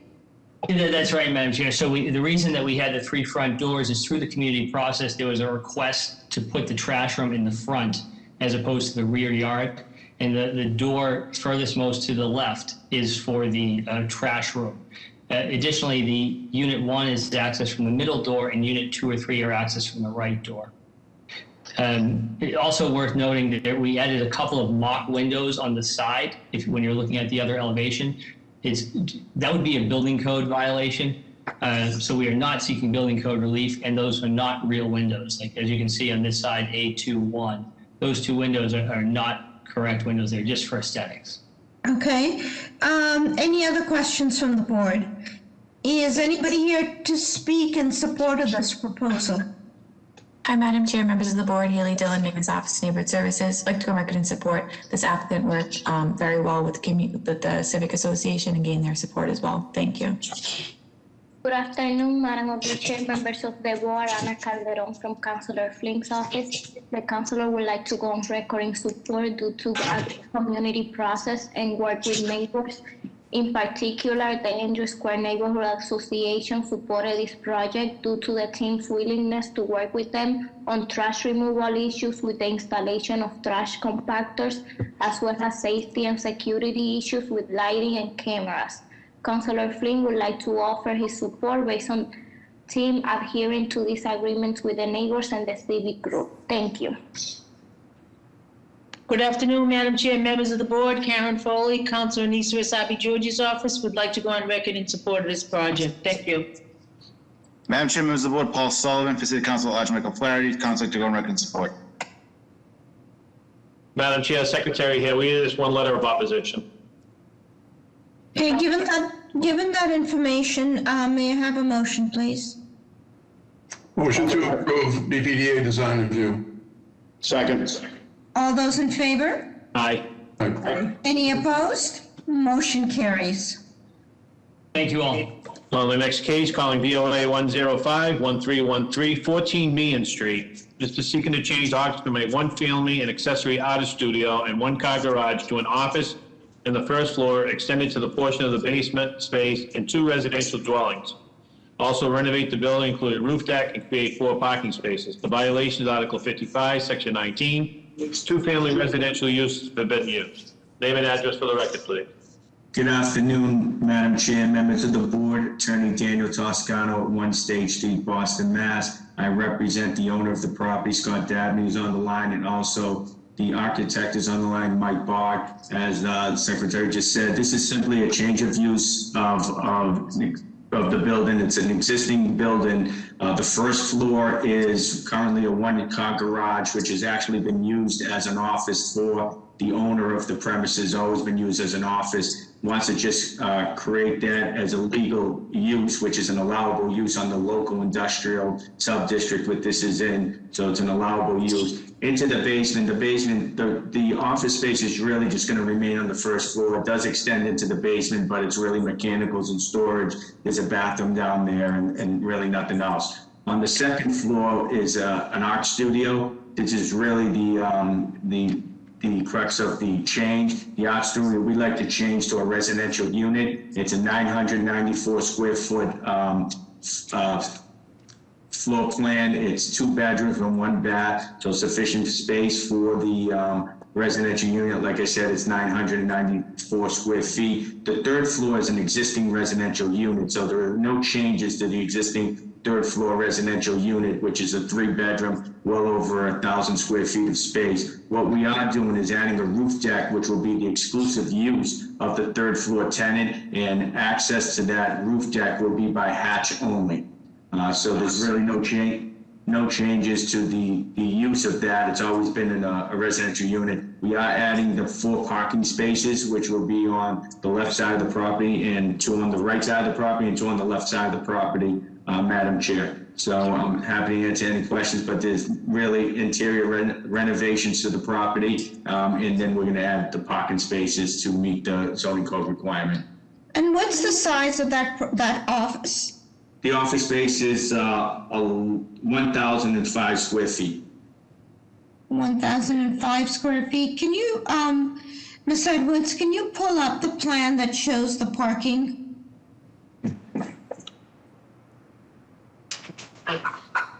Best illustration would be maybe the 3rd page, I think, on the plan of the presentation. That might be the best view of it. And this is a local industrial zone? It's a local industrial zone, but everything surround us is all residential. So all our direct abutters are all residential. Even the direct abutters of the direct abutters are residential. So it's really a reasonable use for the premises, changing that art studio. So I think the residential is fine. I'm just looking at the office and the fact that this plan proposes front yard parking. Correct. I know it's an odd-shaped block. Correct. However, you know, I see what you're trying to do, but is there no other, I suppose there's no other way of accommodating the parking on site? That is correct, Madam Chair. We've looked at other ways of how we can get back. In the back of it, I think it's William Street. There's really no way of getting to the back.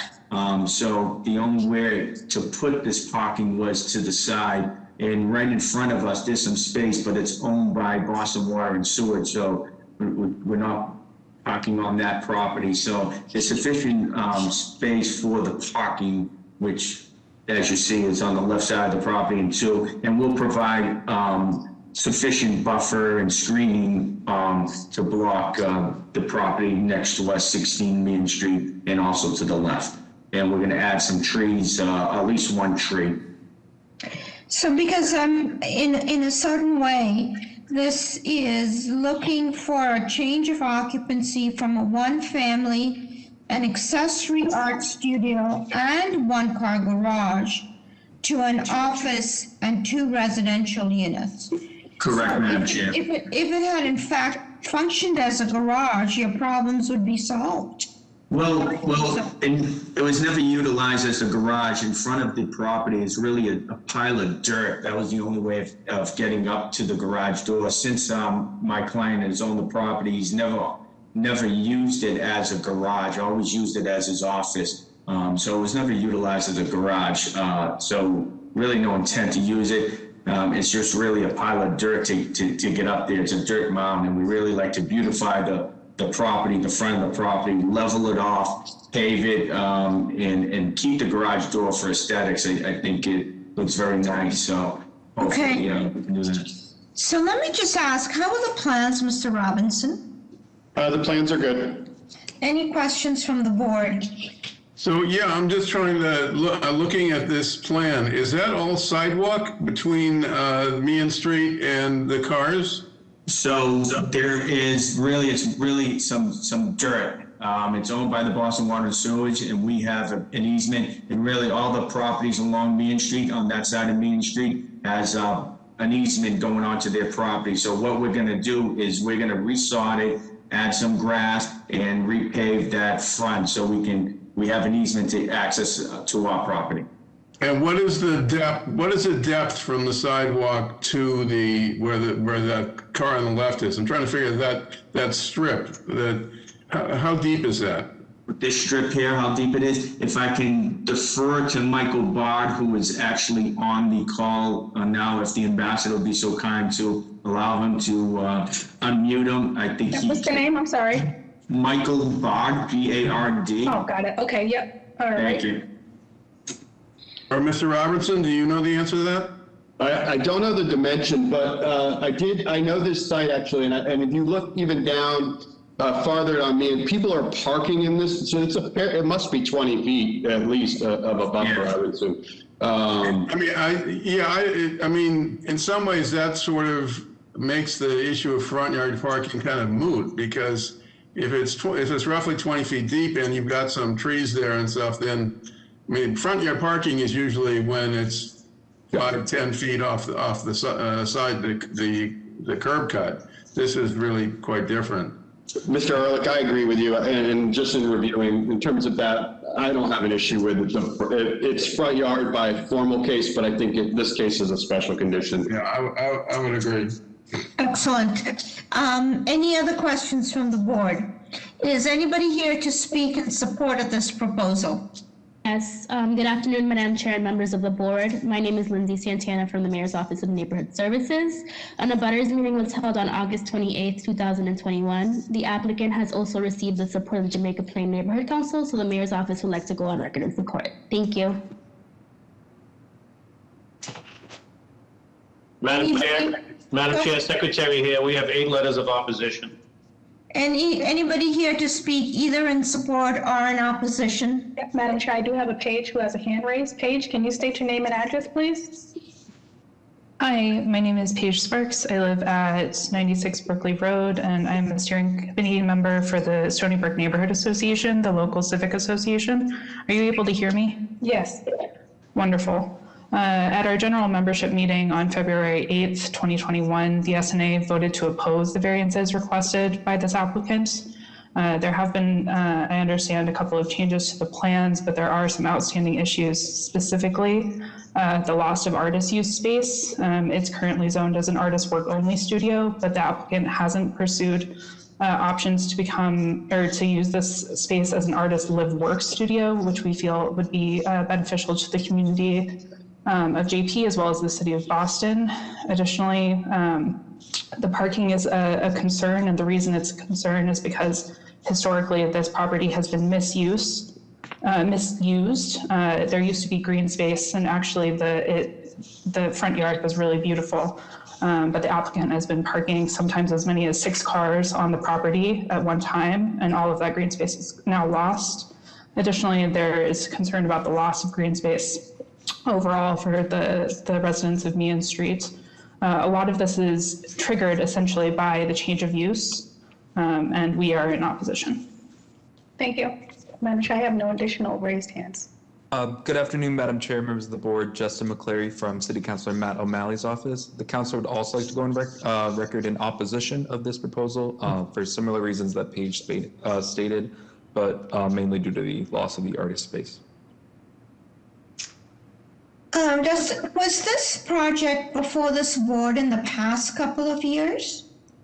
Madam Chair, I don't believe it was, since Mr. Dabney has owned it. I believe he's owned it from at least 4 to 6 years. I don't believe it's come before this before. It might have come in the past to change the 3rd floor at one point, the 3rd floor unit to a residential unit, but not since Mr. Dabney owned it. No, I'm just trying to think. I think I might be confusing this one with a property further on Emery Street. Right. Chairwoman, I actually do think that this was brought up potentially a number of years ago, and it was kind of a hard-fought push by the artist space. Okay, yeah, because I have it in my brain that it was, I don't know why, that it was on Amory Street, but, okay. And the building is fully sprinkled. I know the board is always concerned, so. Okay, anybody else, any other raised hands? Given that information, may I have a motion, please? Like a motion to approve with BPDA design review. Hold on, Mr. Fortune, how many letters in opposition did you say? There were 8 letters of opposition. Okay, and then, okay, so may I have a motion, please? Motion to approve a BPDA design review. Is there a second?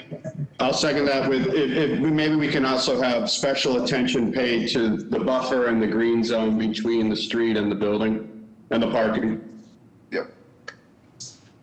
All those in, is there, so you seconded, all I those in favor? seconded, I guess, with my ad, please. Thank you. Yeah, all those in favor? Aye. Any opposed? Motion carries. Counselor? Yes, ma'am. You know, I know you're here temporarily, but it just really sounds like the applicant has a lot of work to do in the neighborhood. So just make sure that you're not tarred with this, but that the applicant does something. Absolutely, Madam Chair. Thank you. Members of the board. Thank you for your time. Calling next, calling BOA 115-6551, 18 to 26 Bradshaw Street. This erect a 3-story, 5-unit townhouse building with parking below. Violations Article 60, Section 8, a multifamily dwelling is forbidden. Article 60, Section 9, the lot area for additional dwelling units is insufficient. Article 60, Section 9, the floor to area ratio is excessive. Article 60, Section 9, the usable open space is insufficient. Article 60, Section 9, the side yard is insufficient. And Article 60, Section 9, the rear yard is insufficient. Name and address for the record, please. Good afternoon, Madam Chair, members of the board. My name is George Moranci. I'm an attorney with the business address of 350 West Broadway in South Boston. Madam Chair, my client is Brian Anderson. This matter was deferred in order to allow for revised 4-unit plans to be reviewed and approved by the Inspectional Services Department. These are the plans that are currently being viewed on screen.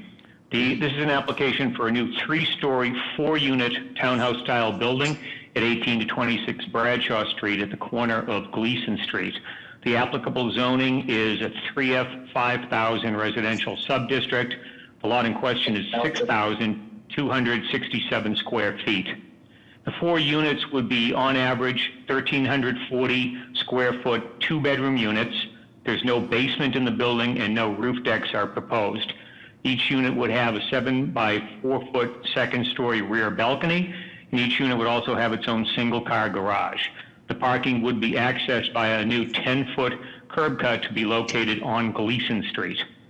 The required variances for the 4-family use in the required variances are for the 4-family use in a 3-family district.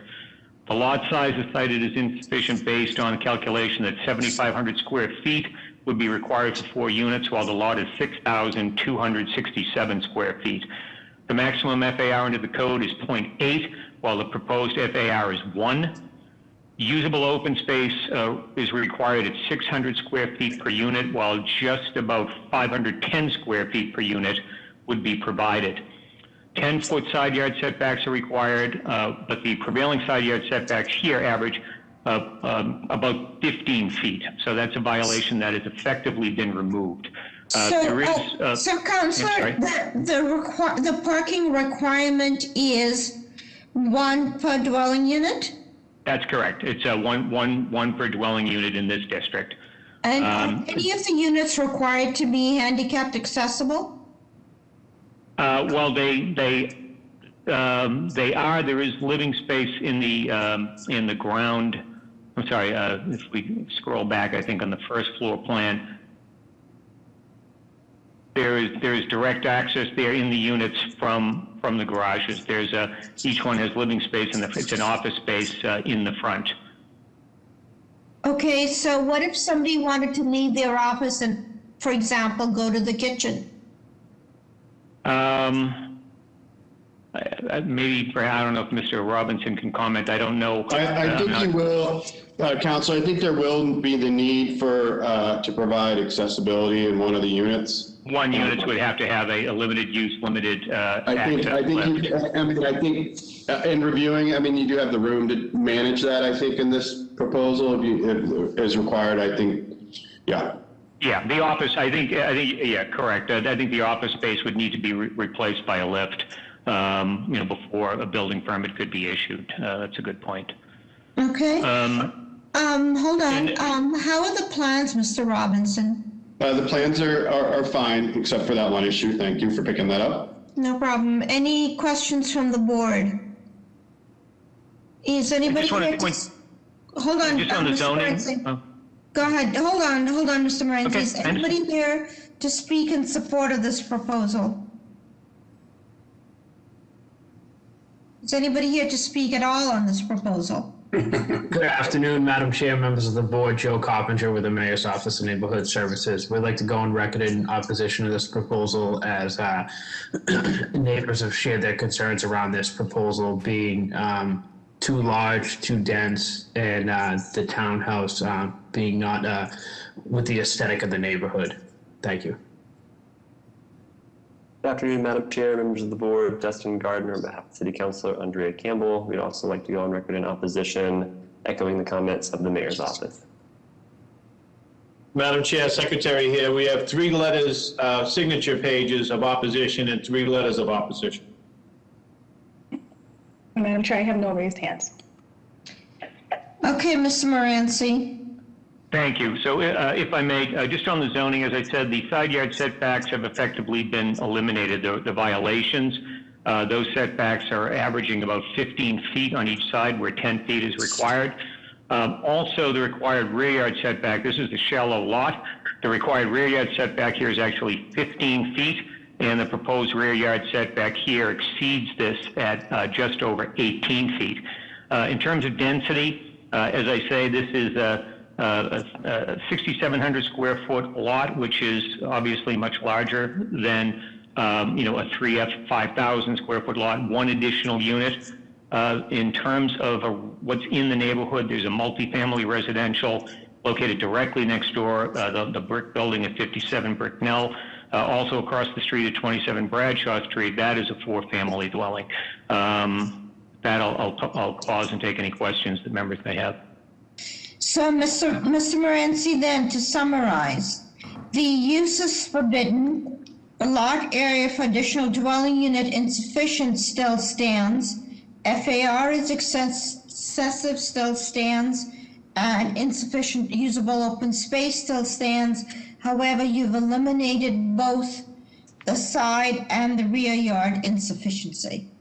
Correct, and the maximum FAR is 0.8, we're at 1, and usable open space is required at 600 square feet per unit, and we're at 510 square feet per unit. Okay, so the required and proposed. So given that information, may I have a motion? I'm going to make a motion to deny. Is there a I'm going to second? second that motion. All those, all those in favor? Aye. Aye. Any opposed? I oppose. I'm opposed. And I too am opposed, so the motion doesn't carry. May I have another motion? I'll make a motion to approve a BPDA design review. I'll second that motion. All those in favor? Aye. Aye. Any opposed? Opposed. Opposed. So 2 oppositions, motion carries. So you're approved with the proviso of approval with design review. Thank you.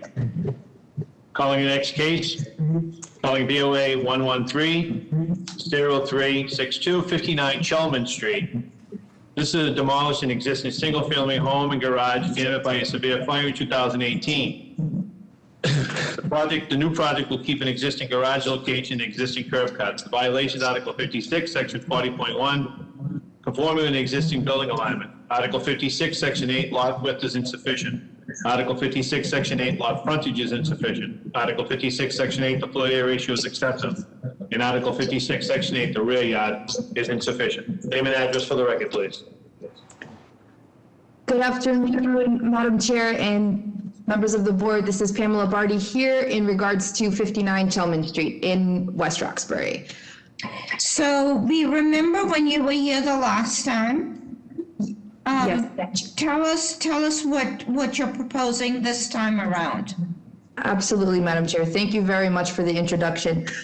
So one thing that I will violation, because I did submit new plans after we met with the West Roxbury Neighborhood Council, and I was sent a new violation letter by the plans examiner, Mr. Perez, and he eliminated the floor to area ratio violation. We actually, with the way that we did the new plan, so essentially there is an existing garage. The garage is in the same place as what it is right now, and we're building a single family pretty much around it. So we went in front of West Roxbury Neighborhood Council. So sorry, just to clarify.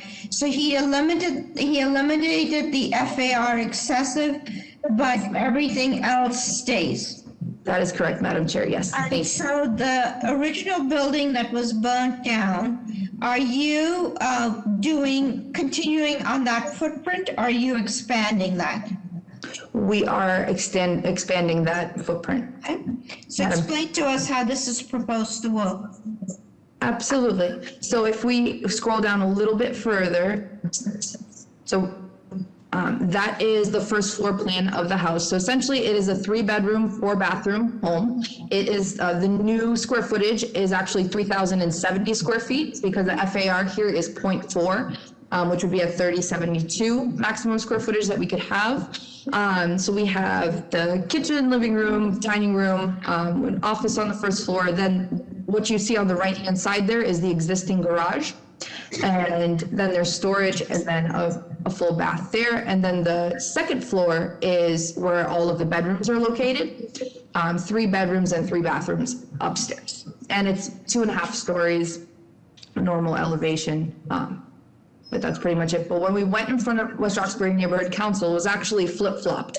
So there used to be existing, we actually took out a full bedroom and a full bathroom. And then we also moved the master suite into the left side of the property as opposed to right above the garage, so that the garage is left as existing floor print, pretty much. So those were the changes. So we resubmitted the plans to ISD. The plans examiner brought us back and basically said that the square footage is good to go now. And so this is a new plan.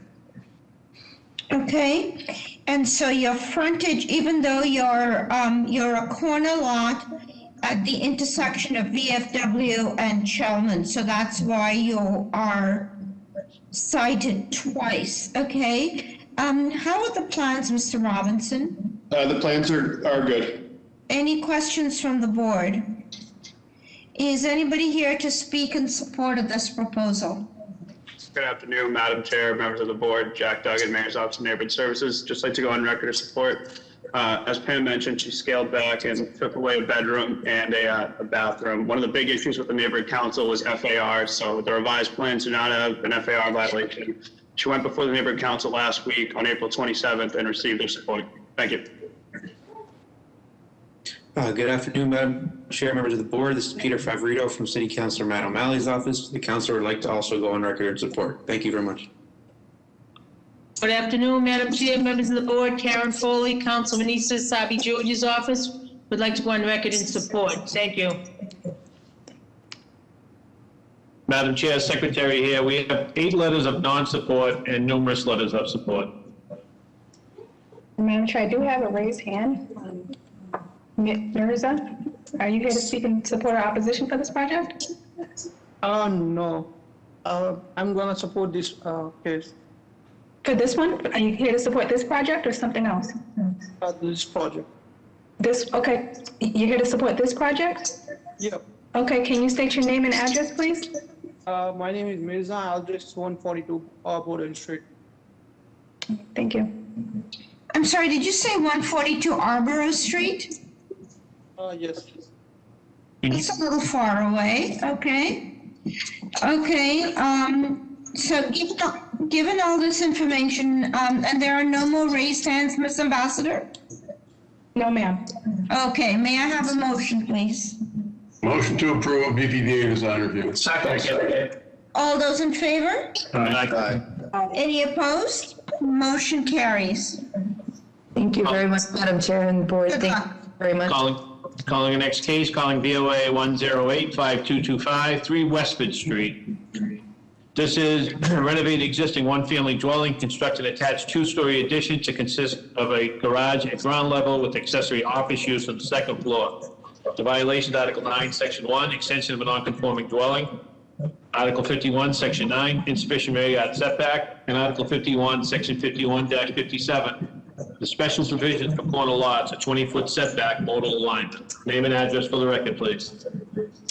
Hello, Madam Chair, members of the board. My name is Timothy Burke. I'm the architect for the project with the business address of 142 Berkeley Street in Boston.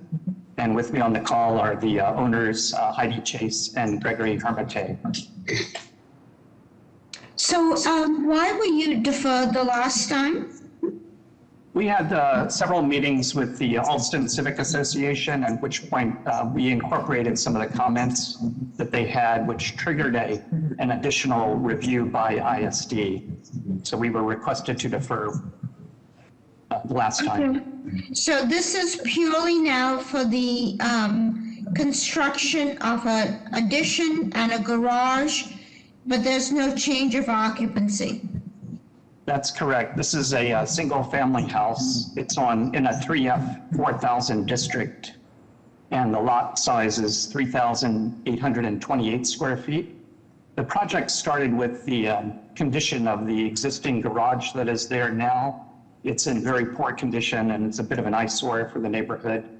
So we looked at replacing the garage, which is important for the owners. It provides the 2 parking spots that are required. And also with the need for some additional space, they didn't want to change the house. It's quite intact, old mansard style house, quite beautiful. So the thought was to add a room above the garage to provide that additional space. And the Alston Civic Association liked this concept very much. And we also have the support of many of the direct abutters, and it's an unusual project, but it fits this somewhat unusual neighborhood, which is a lot of artists and homeowners. So, Mr. Buck, let me ask you, so it looks like the addition is only at the 2nd story, not at the ground level? So that it's not becoming an attached garage completely. So my question is, how large is that room, and what's the potential of it becoming a separate dwelling unit? Because it has a second means of egress, or a means of egress. So can you talk that through a little bit? Yes, the garage is connected to the house with a new stairway that comes out of the dining room and goes up to the garage. That's the connection. The space itself is an additional 404 square feet. And the garage would also be rebuilt as part of this project because it's crumbling right now. It's falling apart. But I don't see this being a possible other unit. It's so small and would only have that one stairway to it from the outside. So you know what we're worried about is we're seeing studios at 404 square feet, so we might consider that small, but you know, we've had the opportunity of seeing that before. So and the garage will be a fully functional garage, right? Yes, it's a 2-car garage, and but the space that the family is building is really the space they desperately need. So they've never talked to me about renting it out or anything like that. So. And, you know, we just need to realize that this goes with the land and not with the owners. So that staircase off of the top floor there is the second means of egress for that 1 bedroom. Is there a bathroom in there too? Yes. Yep. So there's a bathroom also above that garage. Yeah, the next sheet has the floor plan. if we go back one sheet.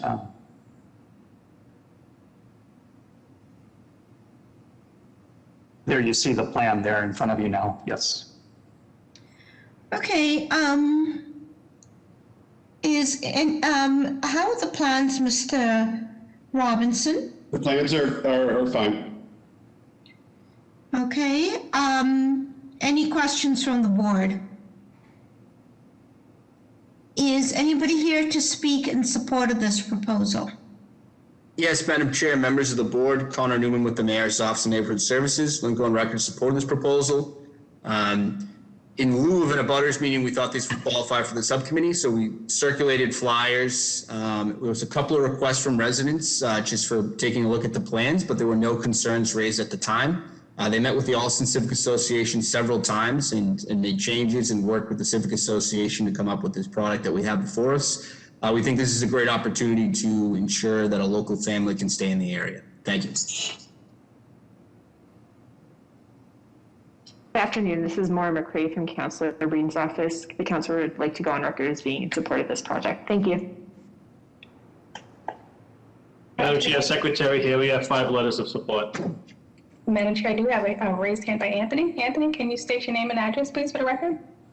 Yes, good afternoon, Madam Chair, members of the board. Tony Disidoro, representing the Alston Civic Association and Director Butter.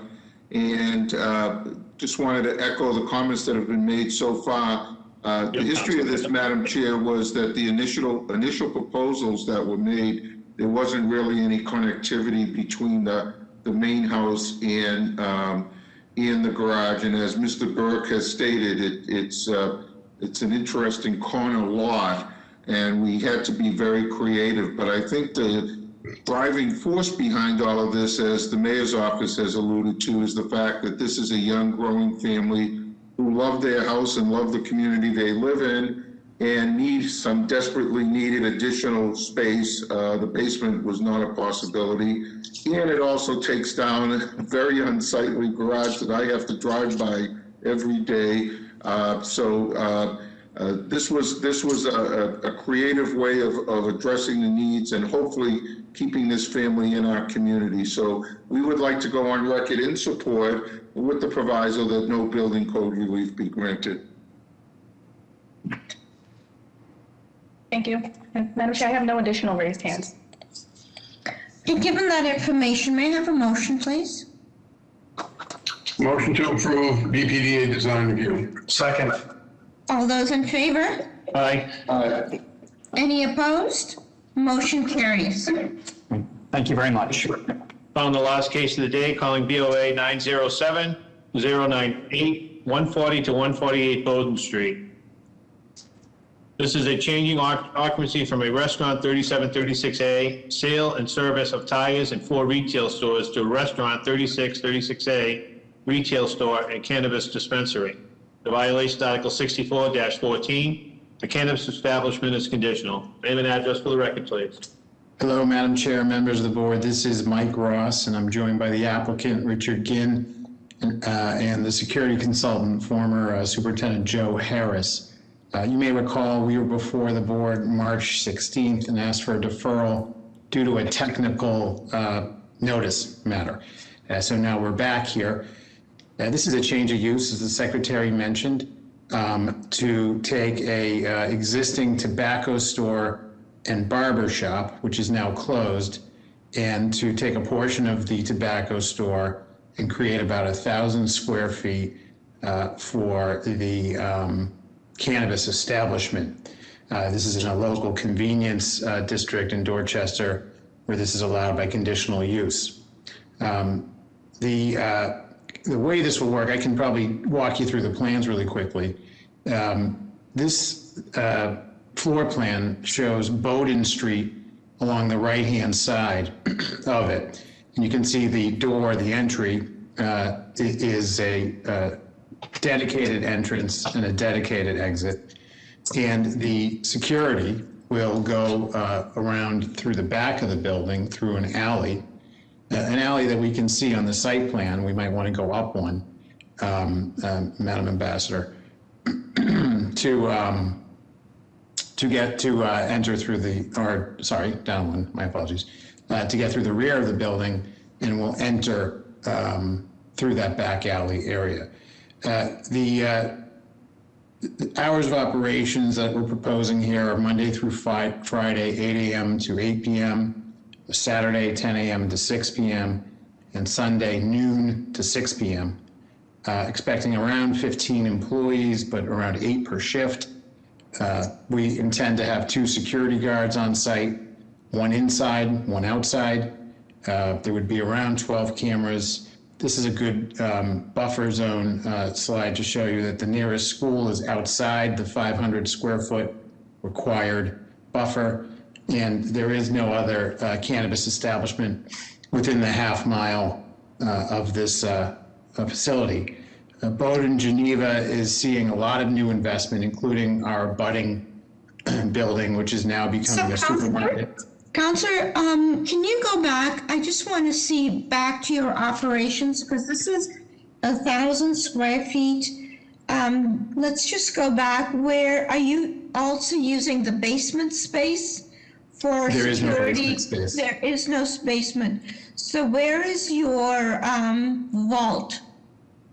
It's accessible through the rear of the building, through the, if you kind of followed it in there, we'll have it somewhere in that storage area, secure back of house area. Okay, and will you be taking online orders too? Yes, absolutely. We show 4 point of sales systems there in the area, and that should be sufficient for this neighborhood and for this area. One of them will be a dedicated order, and I think I've mentioned to the board before, we're seeing around 50% online ahead of time orders. And this is purely retail. It's not medicinal. That's right. That's right, Madam Chair. Okay. Okay. Can I just? How are the plans, Mr. Robinson? The plans are fine. There does appear some small exterior work for the entry sequence. It looks like it's in plan, but not in elevation. Is that correct, Councilor? That's right, Mr. Robinson. The entry doors will be reconfigured to allow for that dedicated exit and entry, and that's the only exterior work. And there's a grate currently on the wonderful barber shop that will be removed, I assume. We will remove the grates, and happy to make that a condition. Thank you. And how's parking proposed to work? So there is no parking at this facility. There is undesignated parking in the front of the building. There's a bus stop in the front of the building. There's undesignated parking across the street. There is some attempt to try to locate off-site parking, but I think we see this as mostly a destination for area residents. And I was saying at the end that this Bowdoin Geneva area is seeing new investment, including a very sizable apartment building at the corner and some new development. So it's going to be a robust community. The restaurant went out of business. The barber shop went out of business. Long before we arrived, the barber shop went out of business. So this is a chance to put retail back into this neighborhood, and we think it will help create more of an ecosystem for that neighborhood. So where are you anticipating the 8-person staff per shift to park? We're hoping that most of them will come from the surrounding community, not all, and they won't have a place to park. They're going to have to, they could leave their car on the street, but that's probably not optimal for them or for us. We obviously want that area to be available. So it's something that we're going to work on with our employees, transit demand management practices, and the like. Any questions from the board? Yeah, the usual questions about buffer zone, how far from the nearest other establishment and schools and playgrounds? I think we're 800 from the nearest school, and if you go to the buffer, we're not even close on that half mile. So that's I believe that's the Holland Up Academy that we're about 800 from instead of 500. And yeah, if you look at that, the dark gray on the left and the right will show you where the nearest ones are. Thank you. Madam Chair, Any other Madam Chair, we do have the letter from the Boston Cannabis Board as well. Okay. Any other questions from the board? Mr. Ligris? No, I'm satisfied. Thank you, Madam Chair. Okay.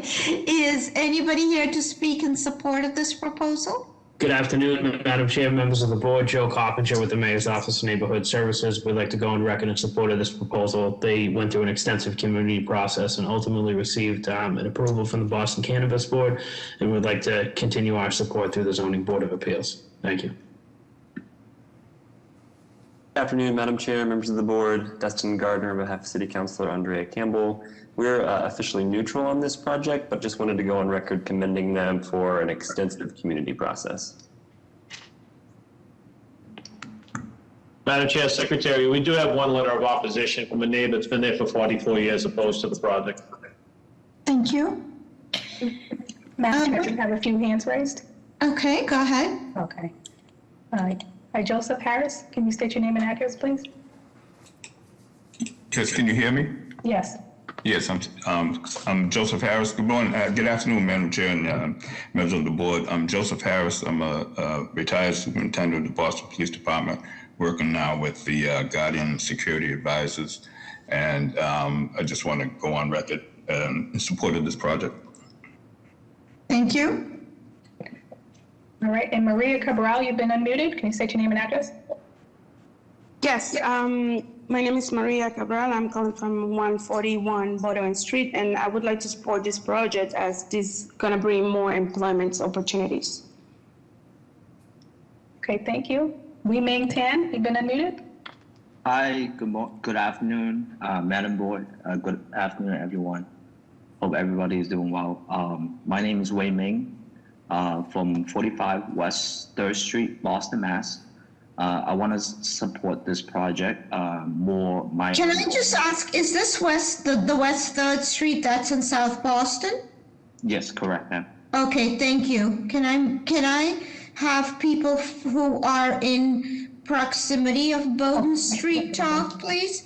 Everybody lower your hand, just raise your hand if you are on Bowden Street or right next to Bowden Street.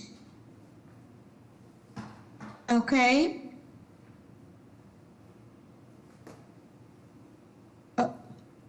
Okay, and okay, go ahead, Ms. Ambassador. All right.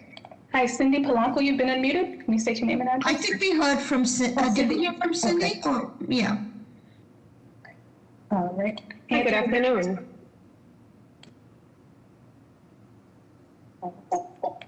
Okay, Anthony Richardson, you've been unmuted. Hi, good afternoon. My name is Anthony Richardson. I currently own 6, 8, and 7 Blakeville Street. I also have my neighbors with me as well. And I am totally opposed to this.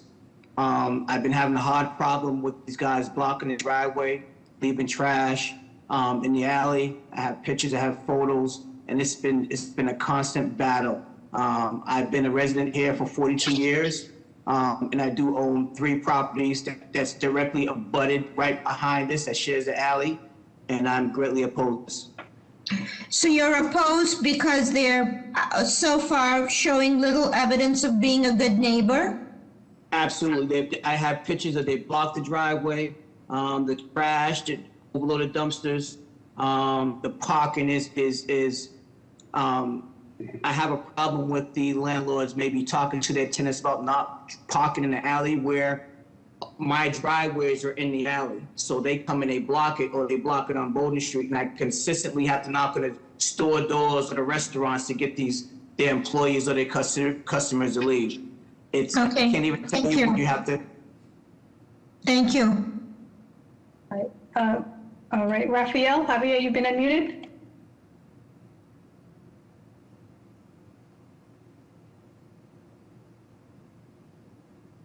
Okay. Gil Ferreira, you've been unmuted. Hi, this is Gil Ferreira from 92 Dick Street. I live near the Bowden area, and I'm in support of this proposal. I think it'll be a good addition to the community. Thank you.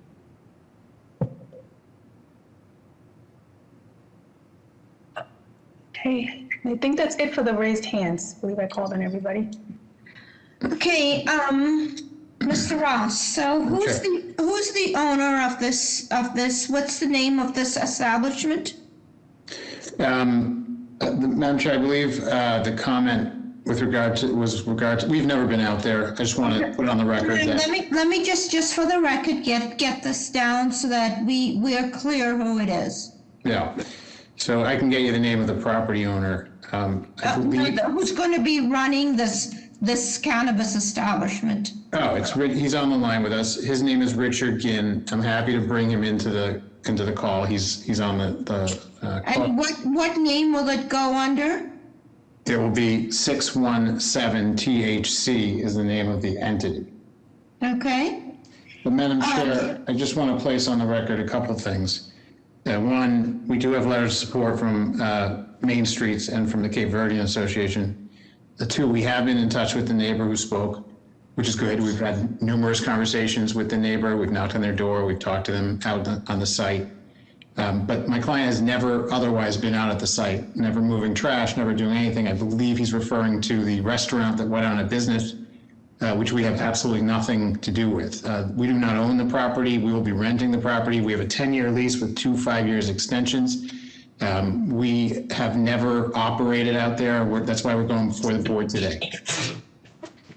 Well, it might just foreshadow the need and the issues that might be created with the demand for parking by the staff. But let's see. So given that information, Tomas, are you part of this team, Tomas Gonzalez? He is not. He is not part of the team. No, I'm not. I'm just here in support. Okay, and did your facility open in Center Street in JP? Yes, it did on March 16th. Okay, so let's go ahead and let's get a motion on the table, please.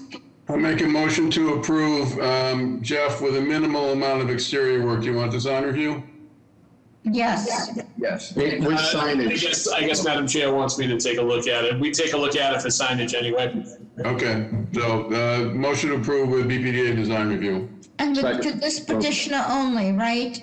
Yes, your only. And removal of the grates, please. Yes. All those in favor? Aye. Aye. Any opposed? Motion carries. So you're all set with those provisos, Counselor? Thank you very much, Madam Chair and members. Thank you. And may I have the board stay on just for 5 minutes, please? Sure.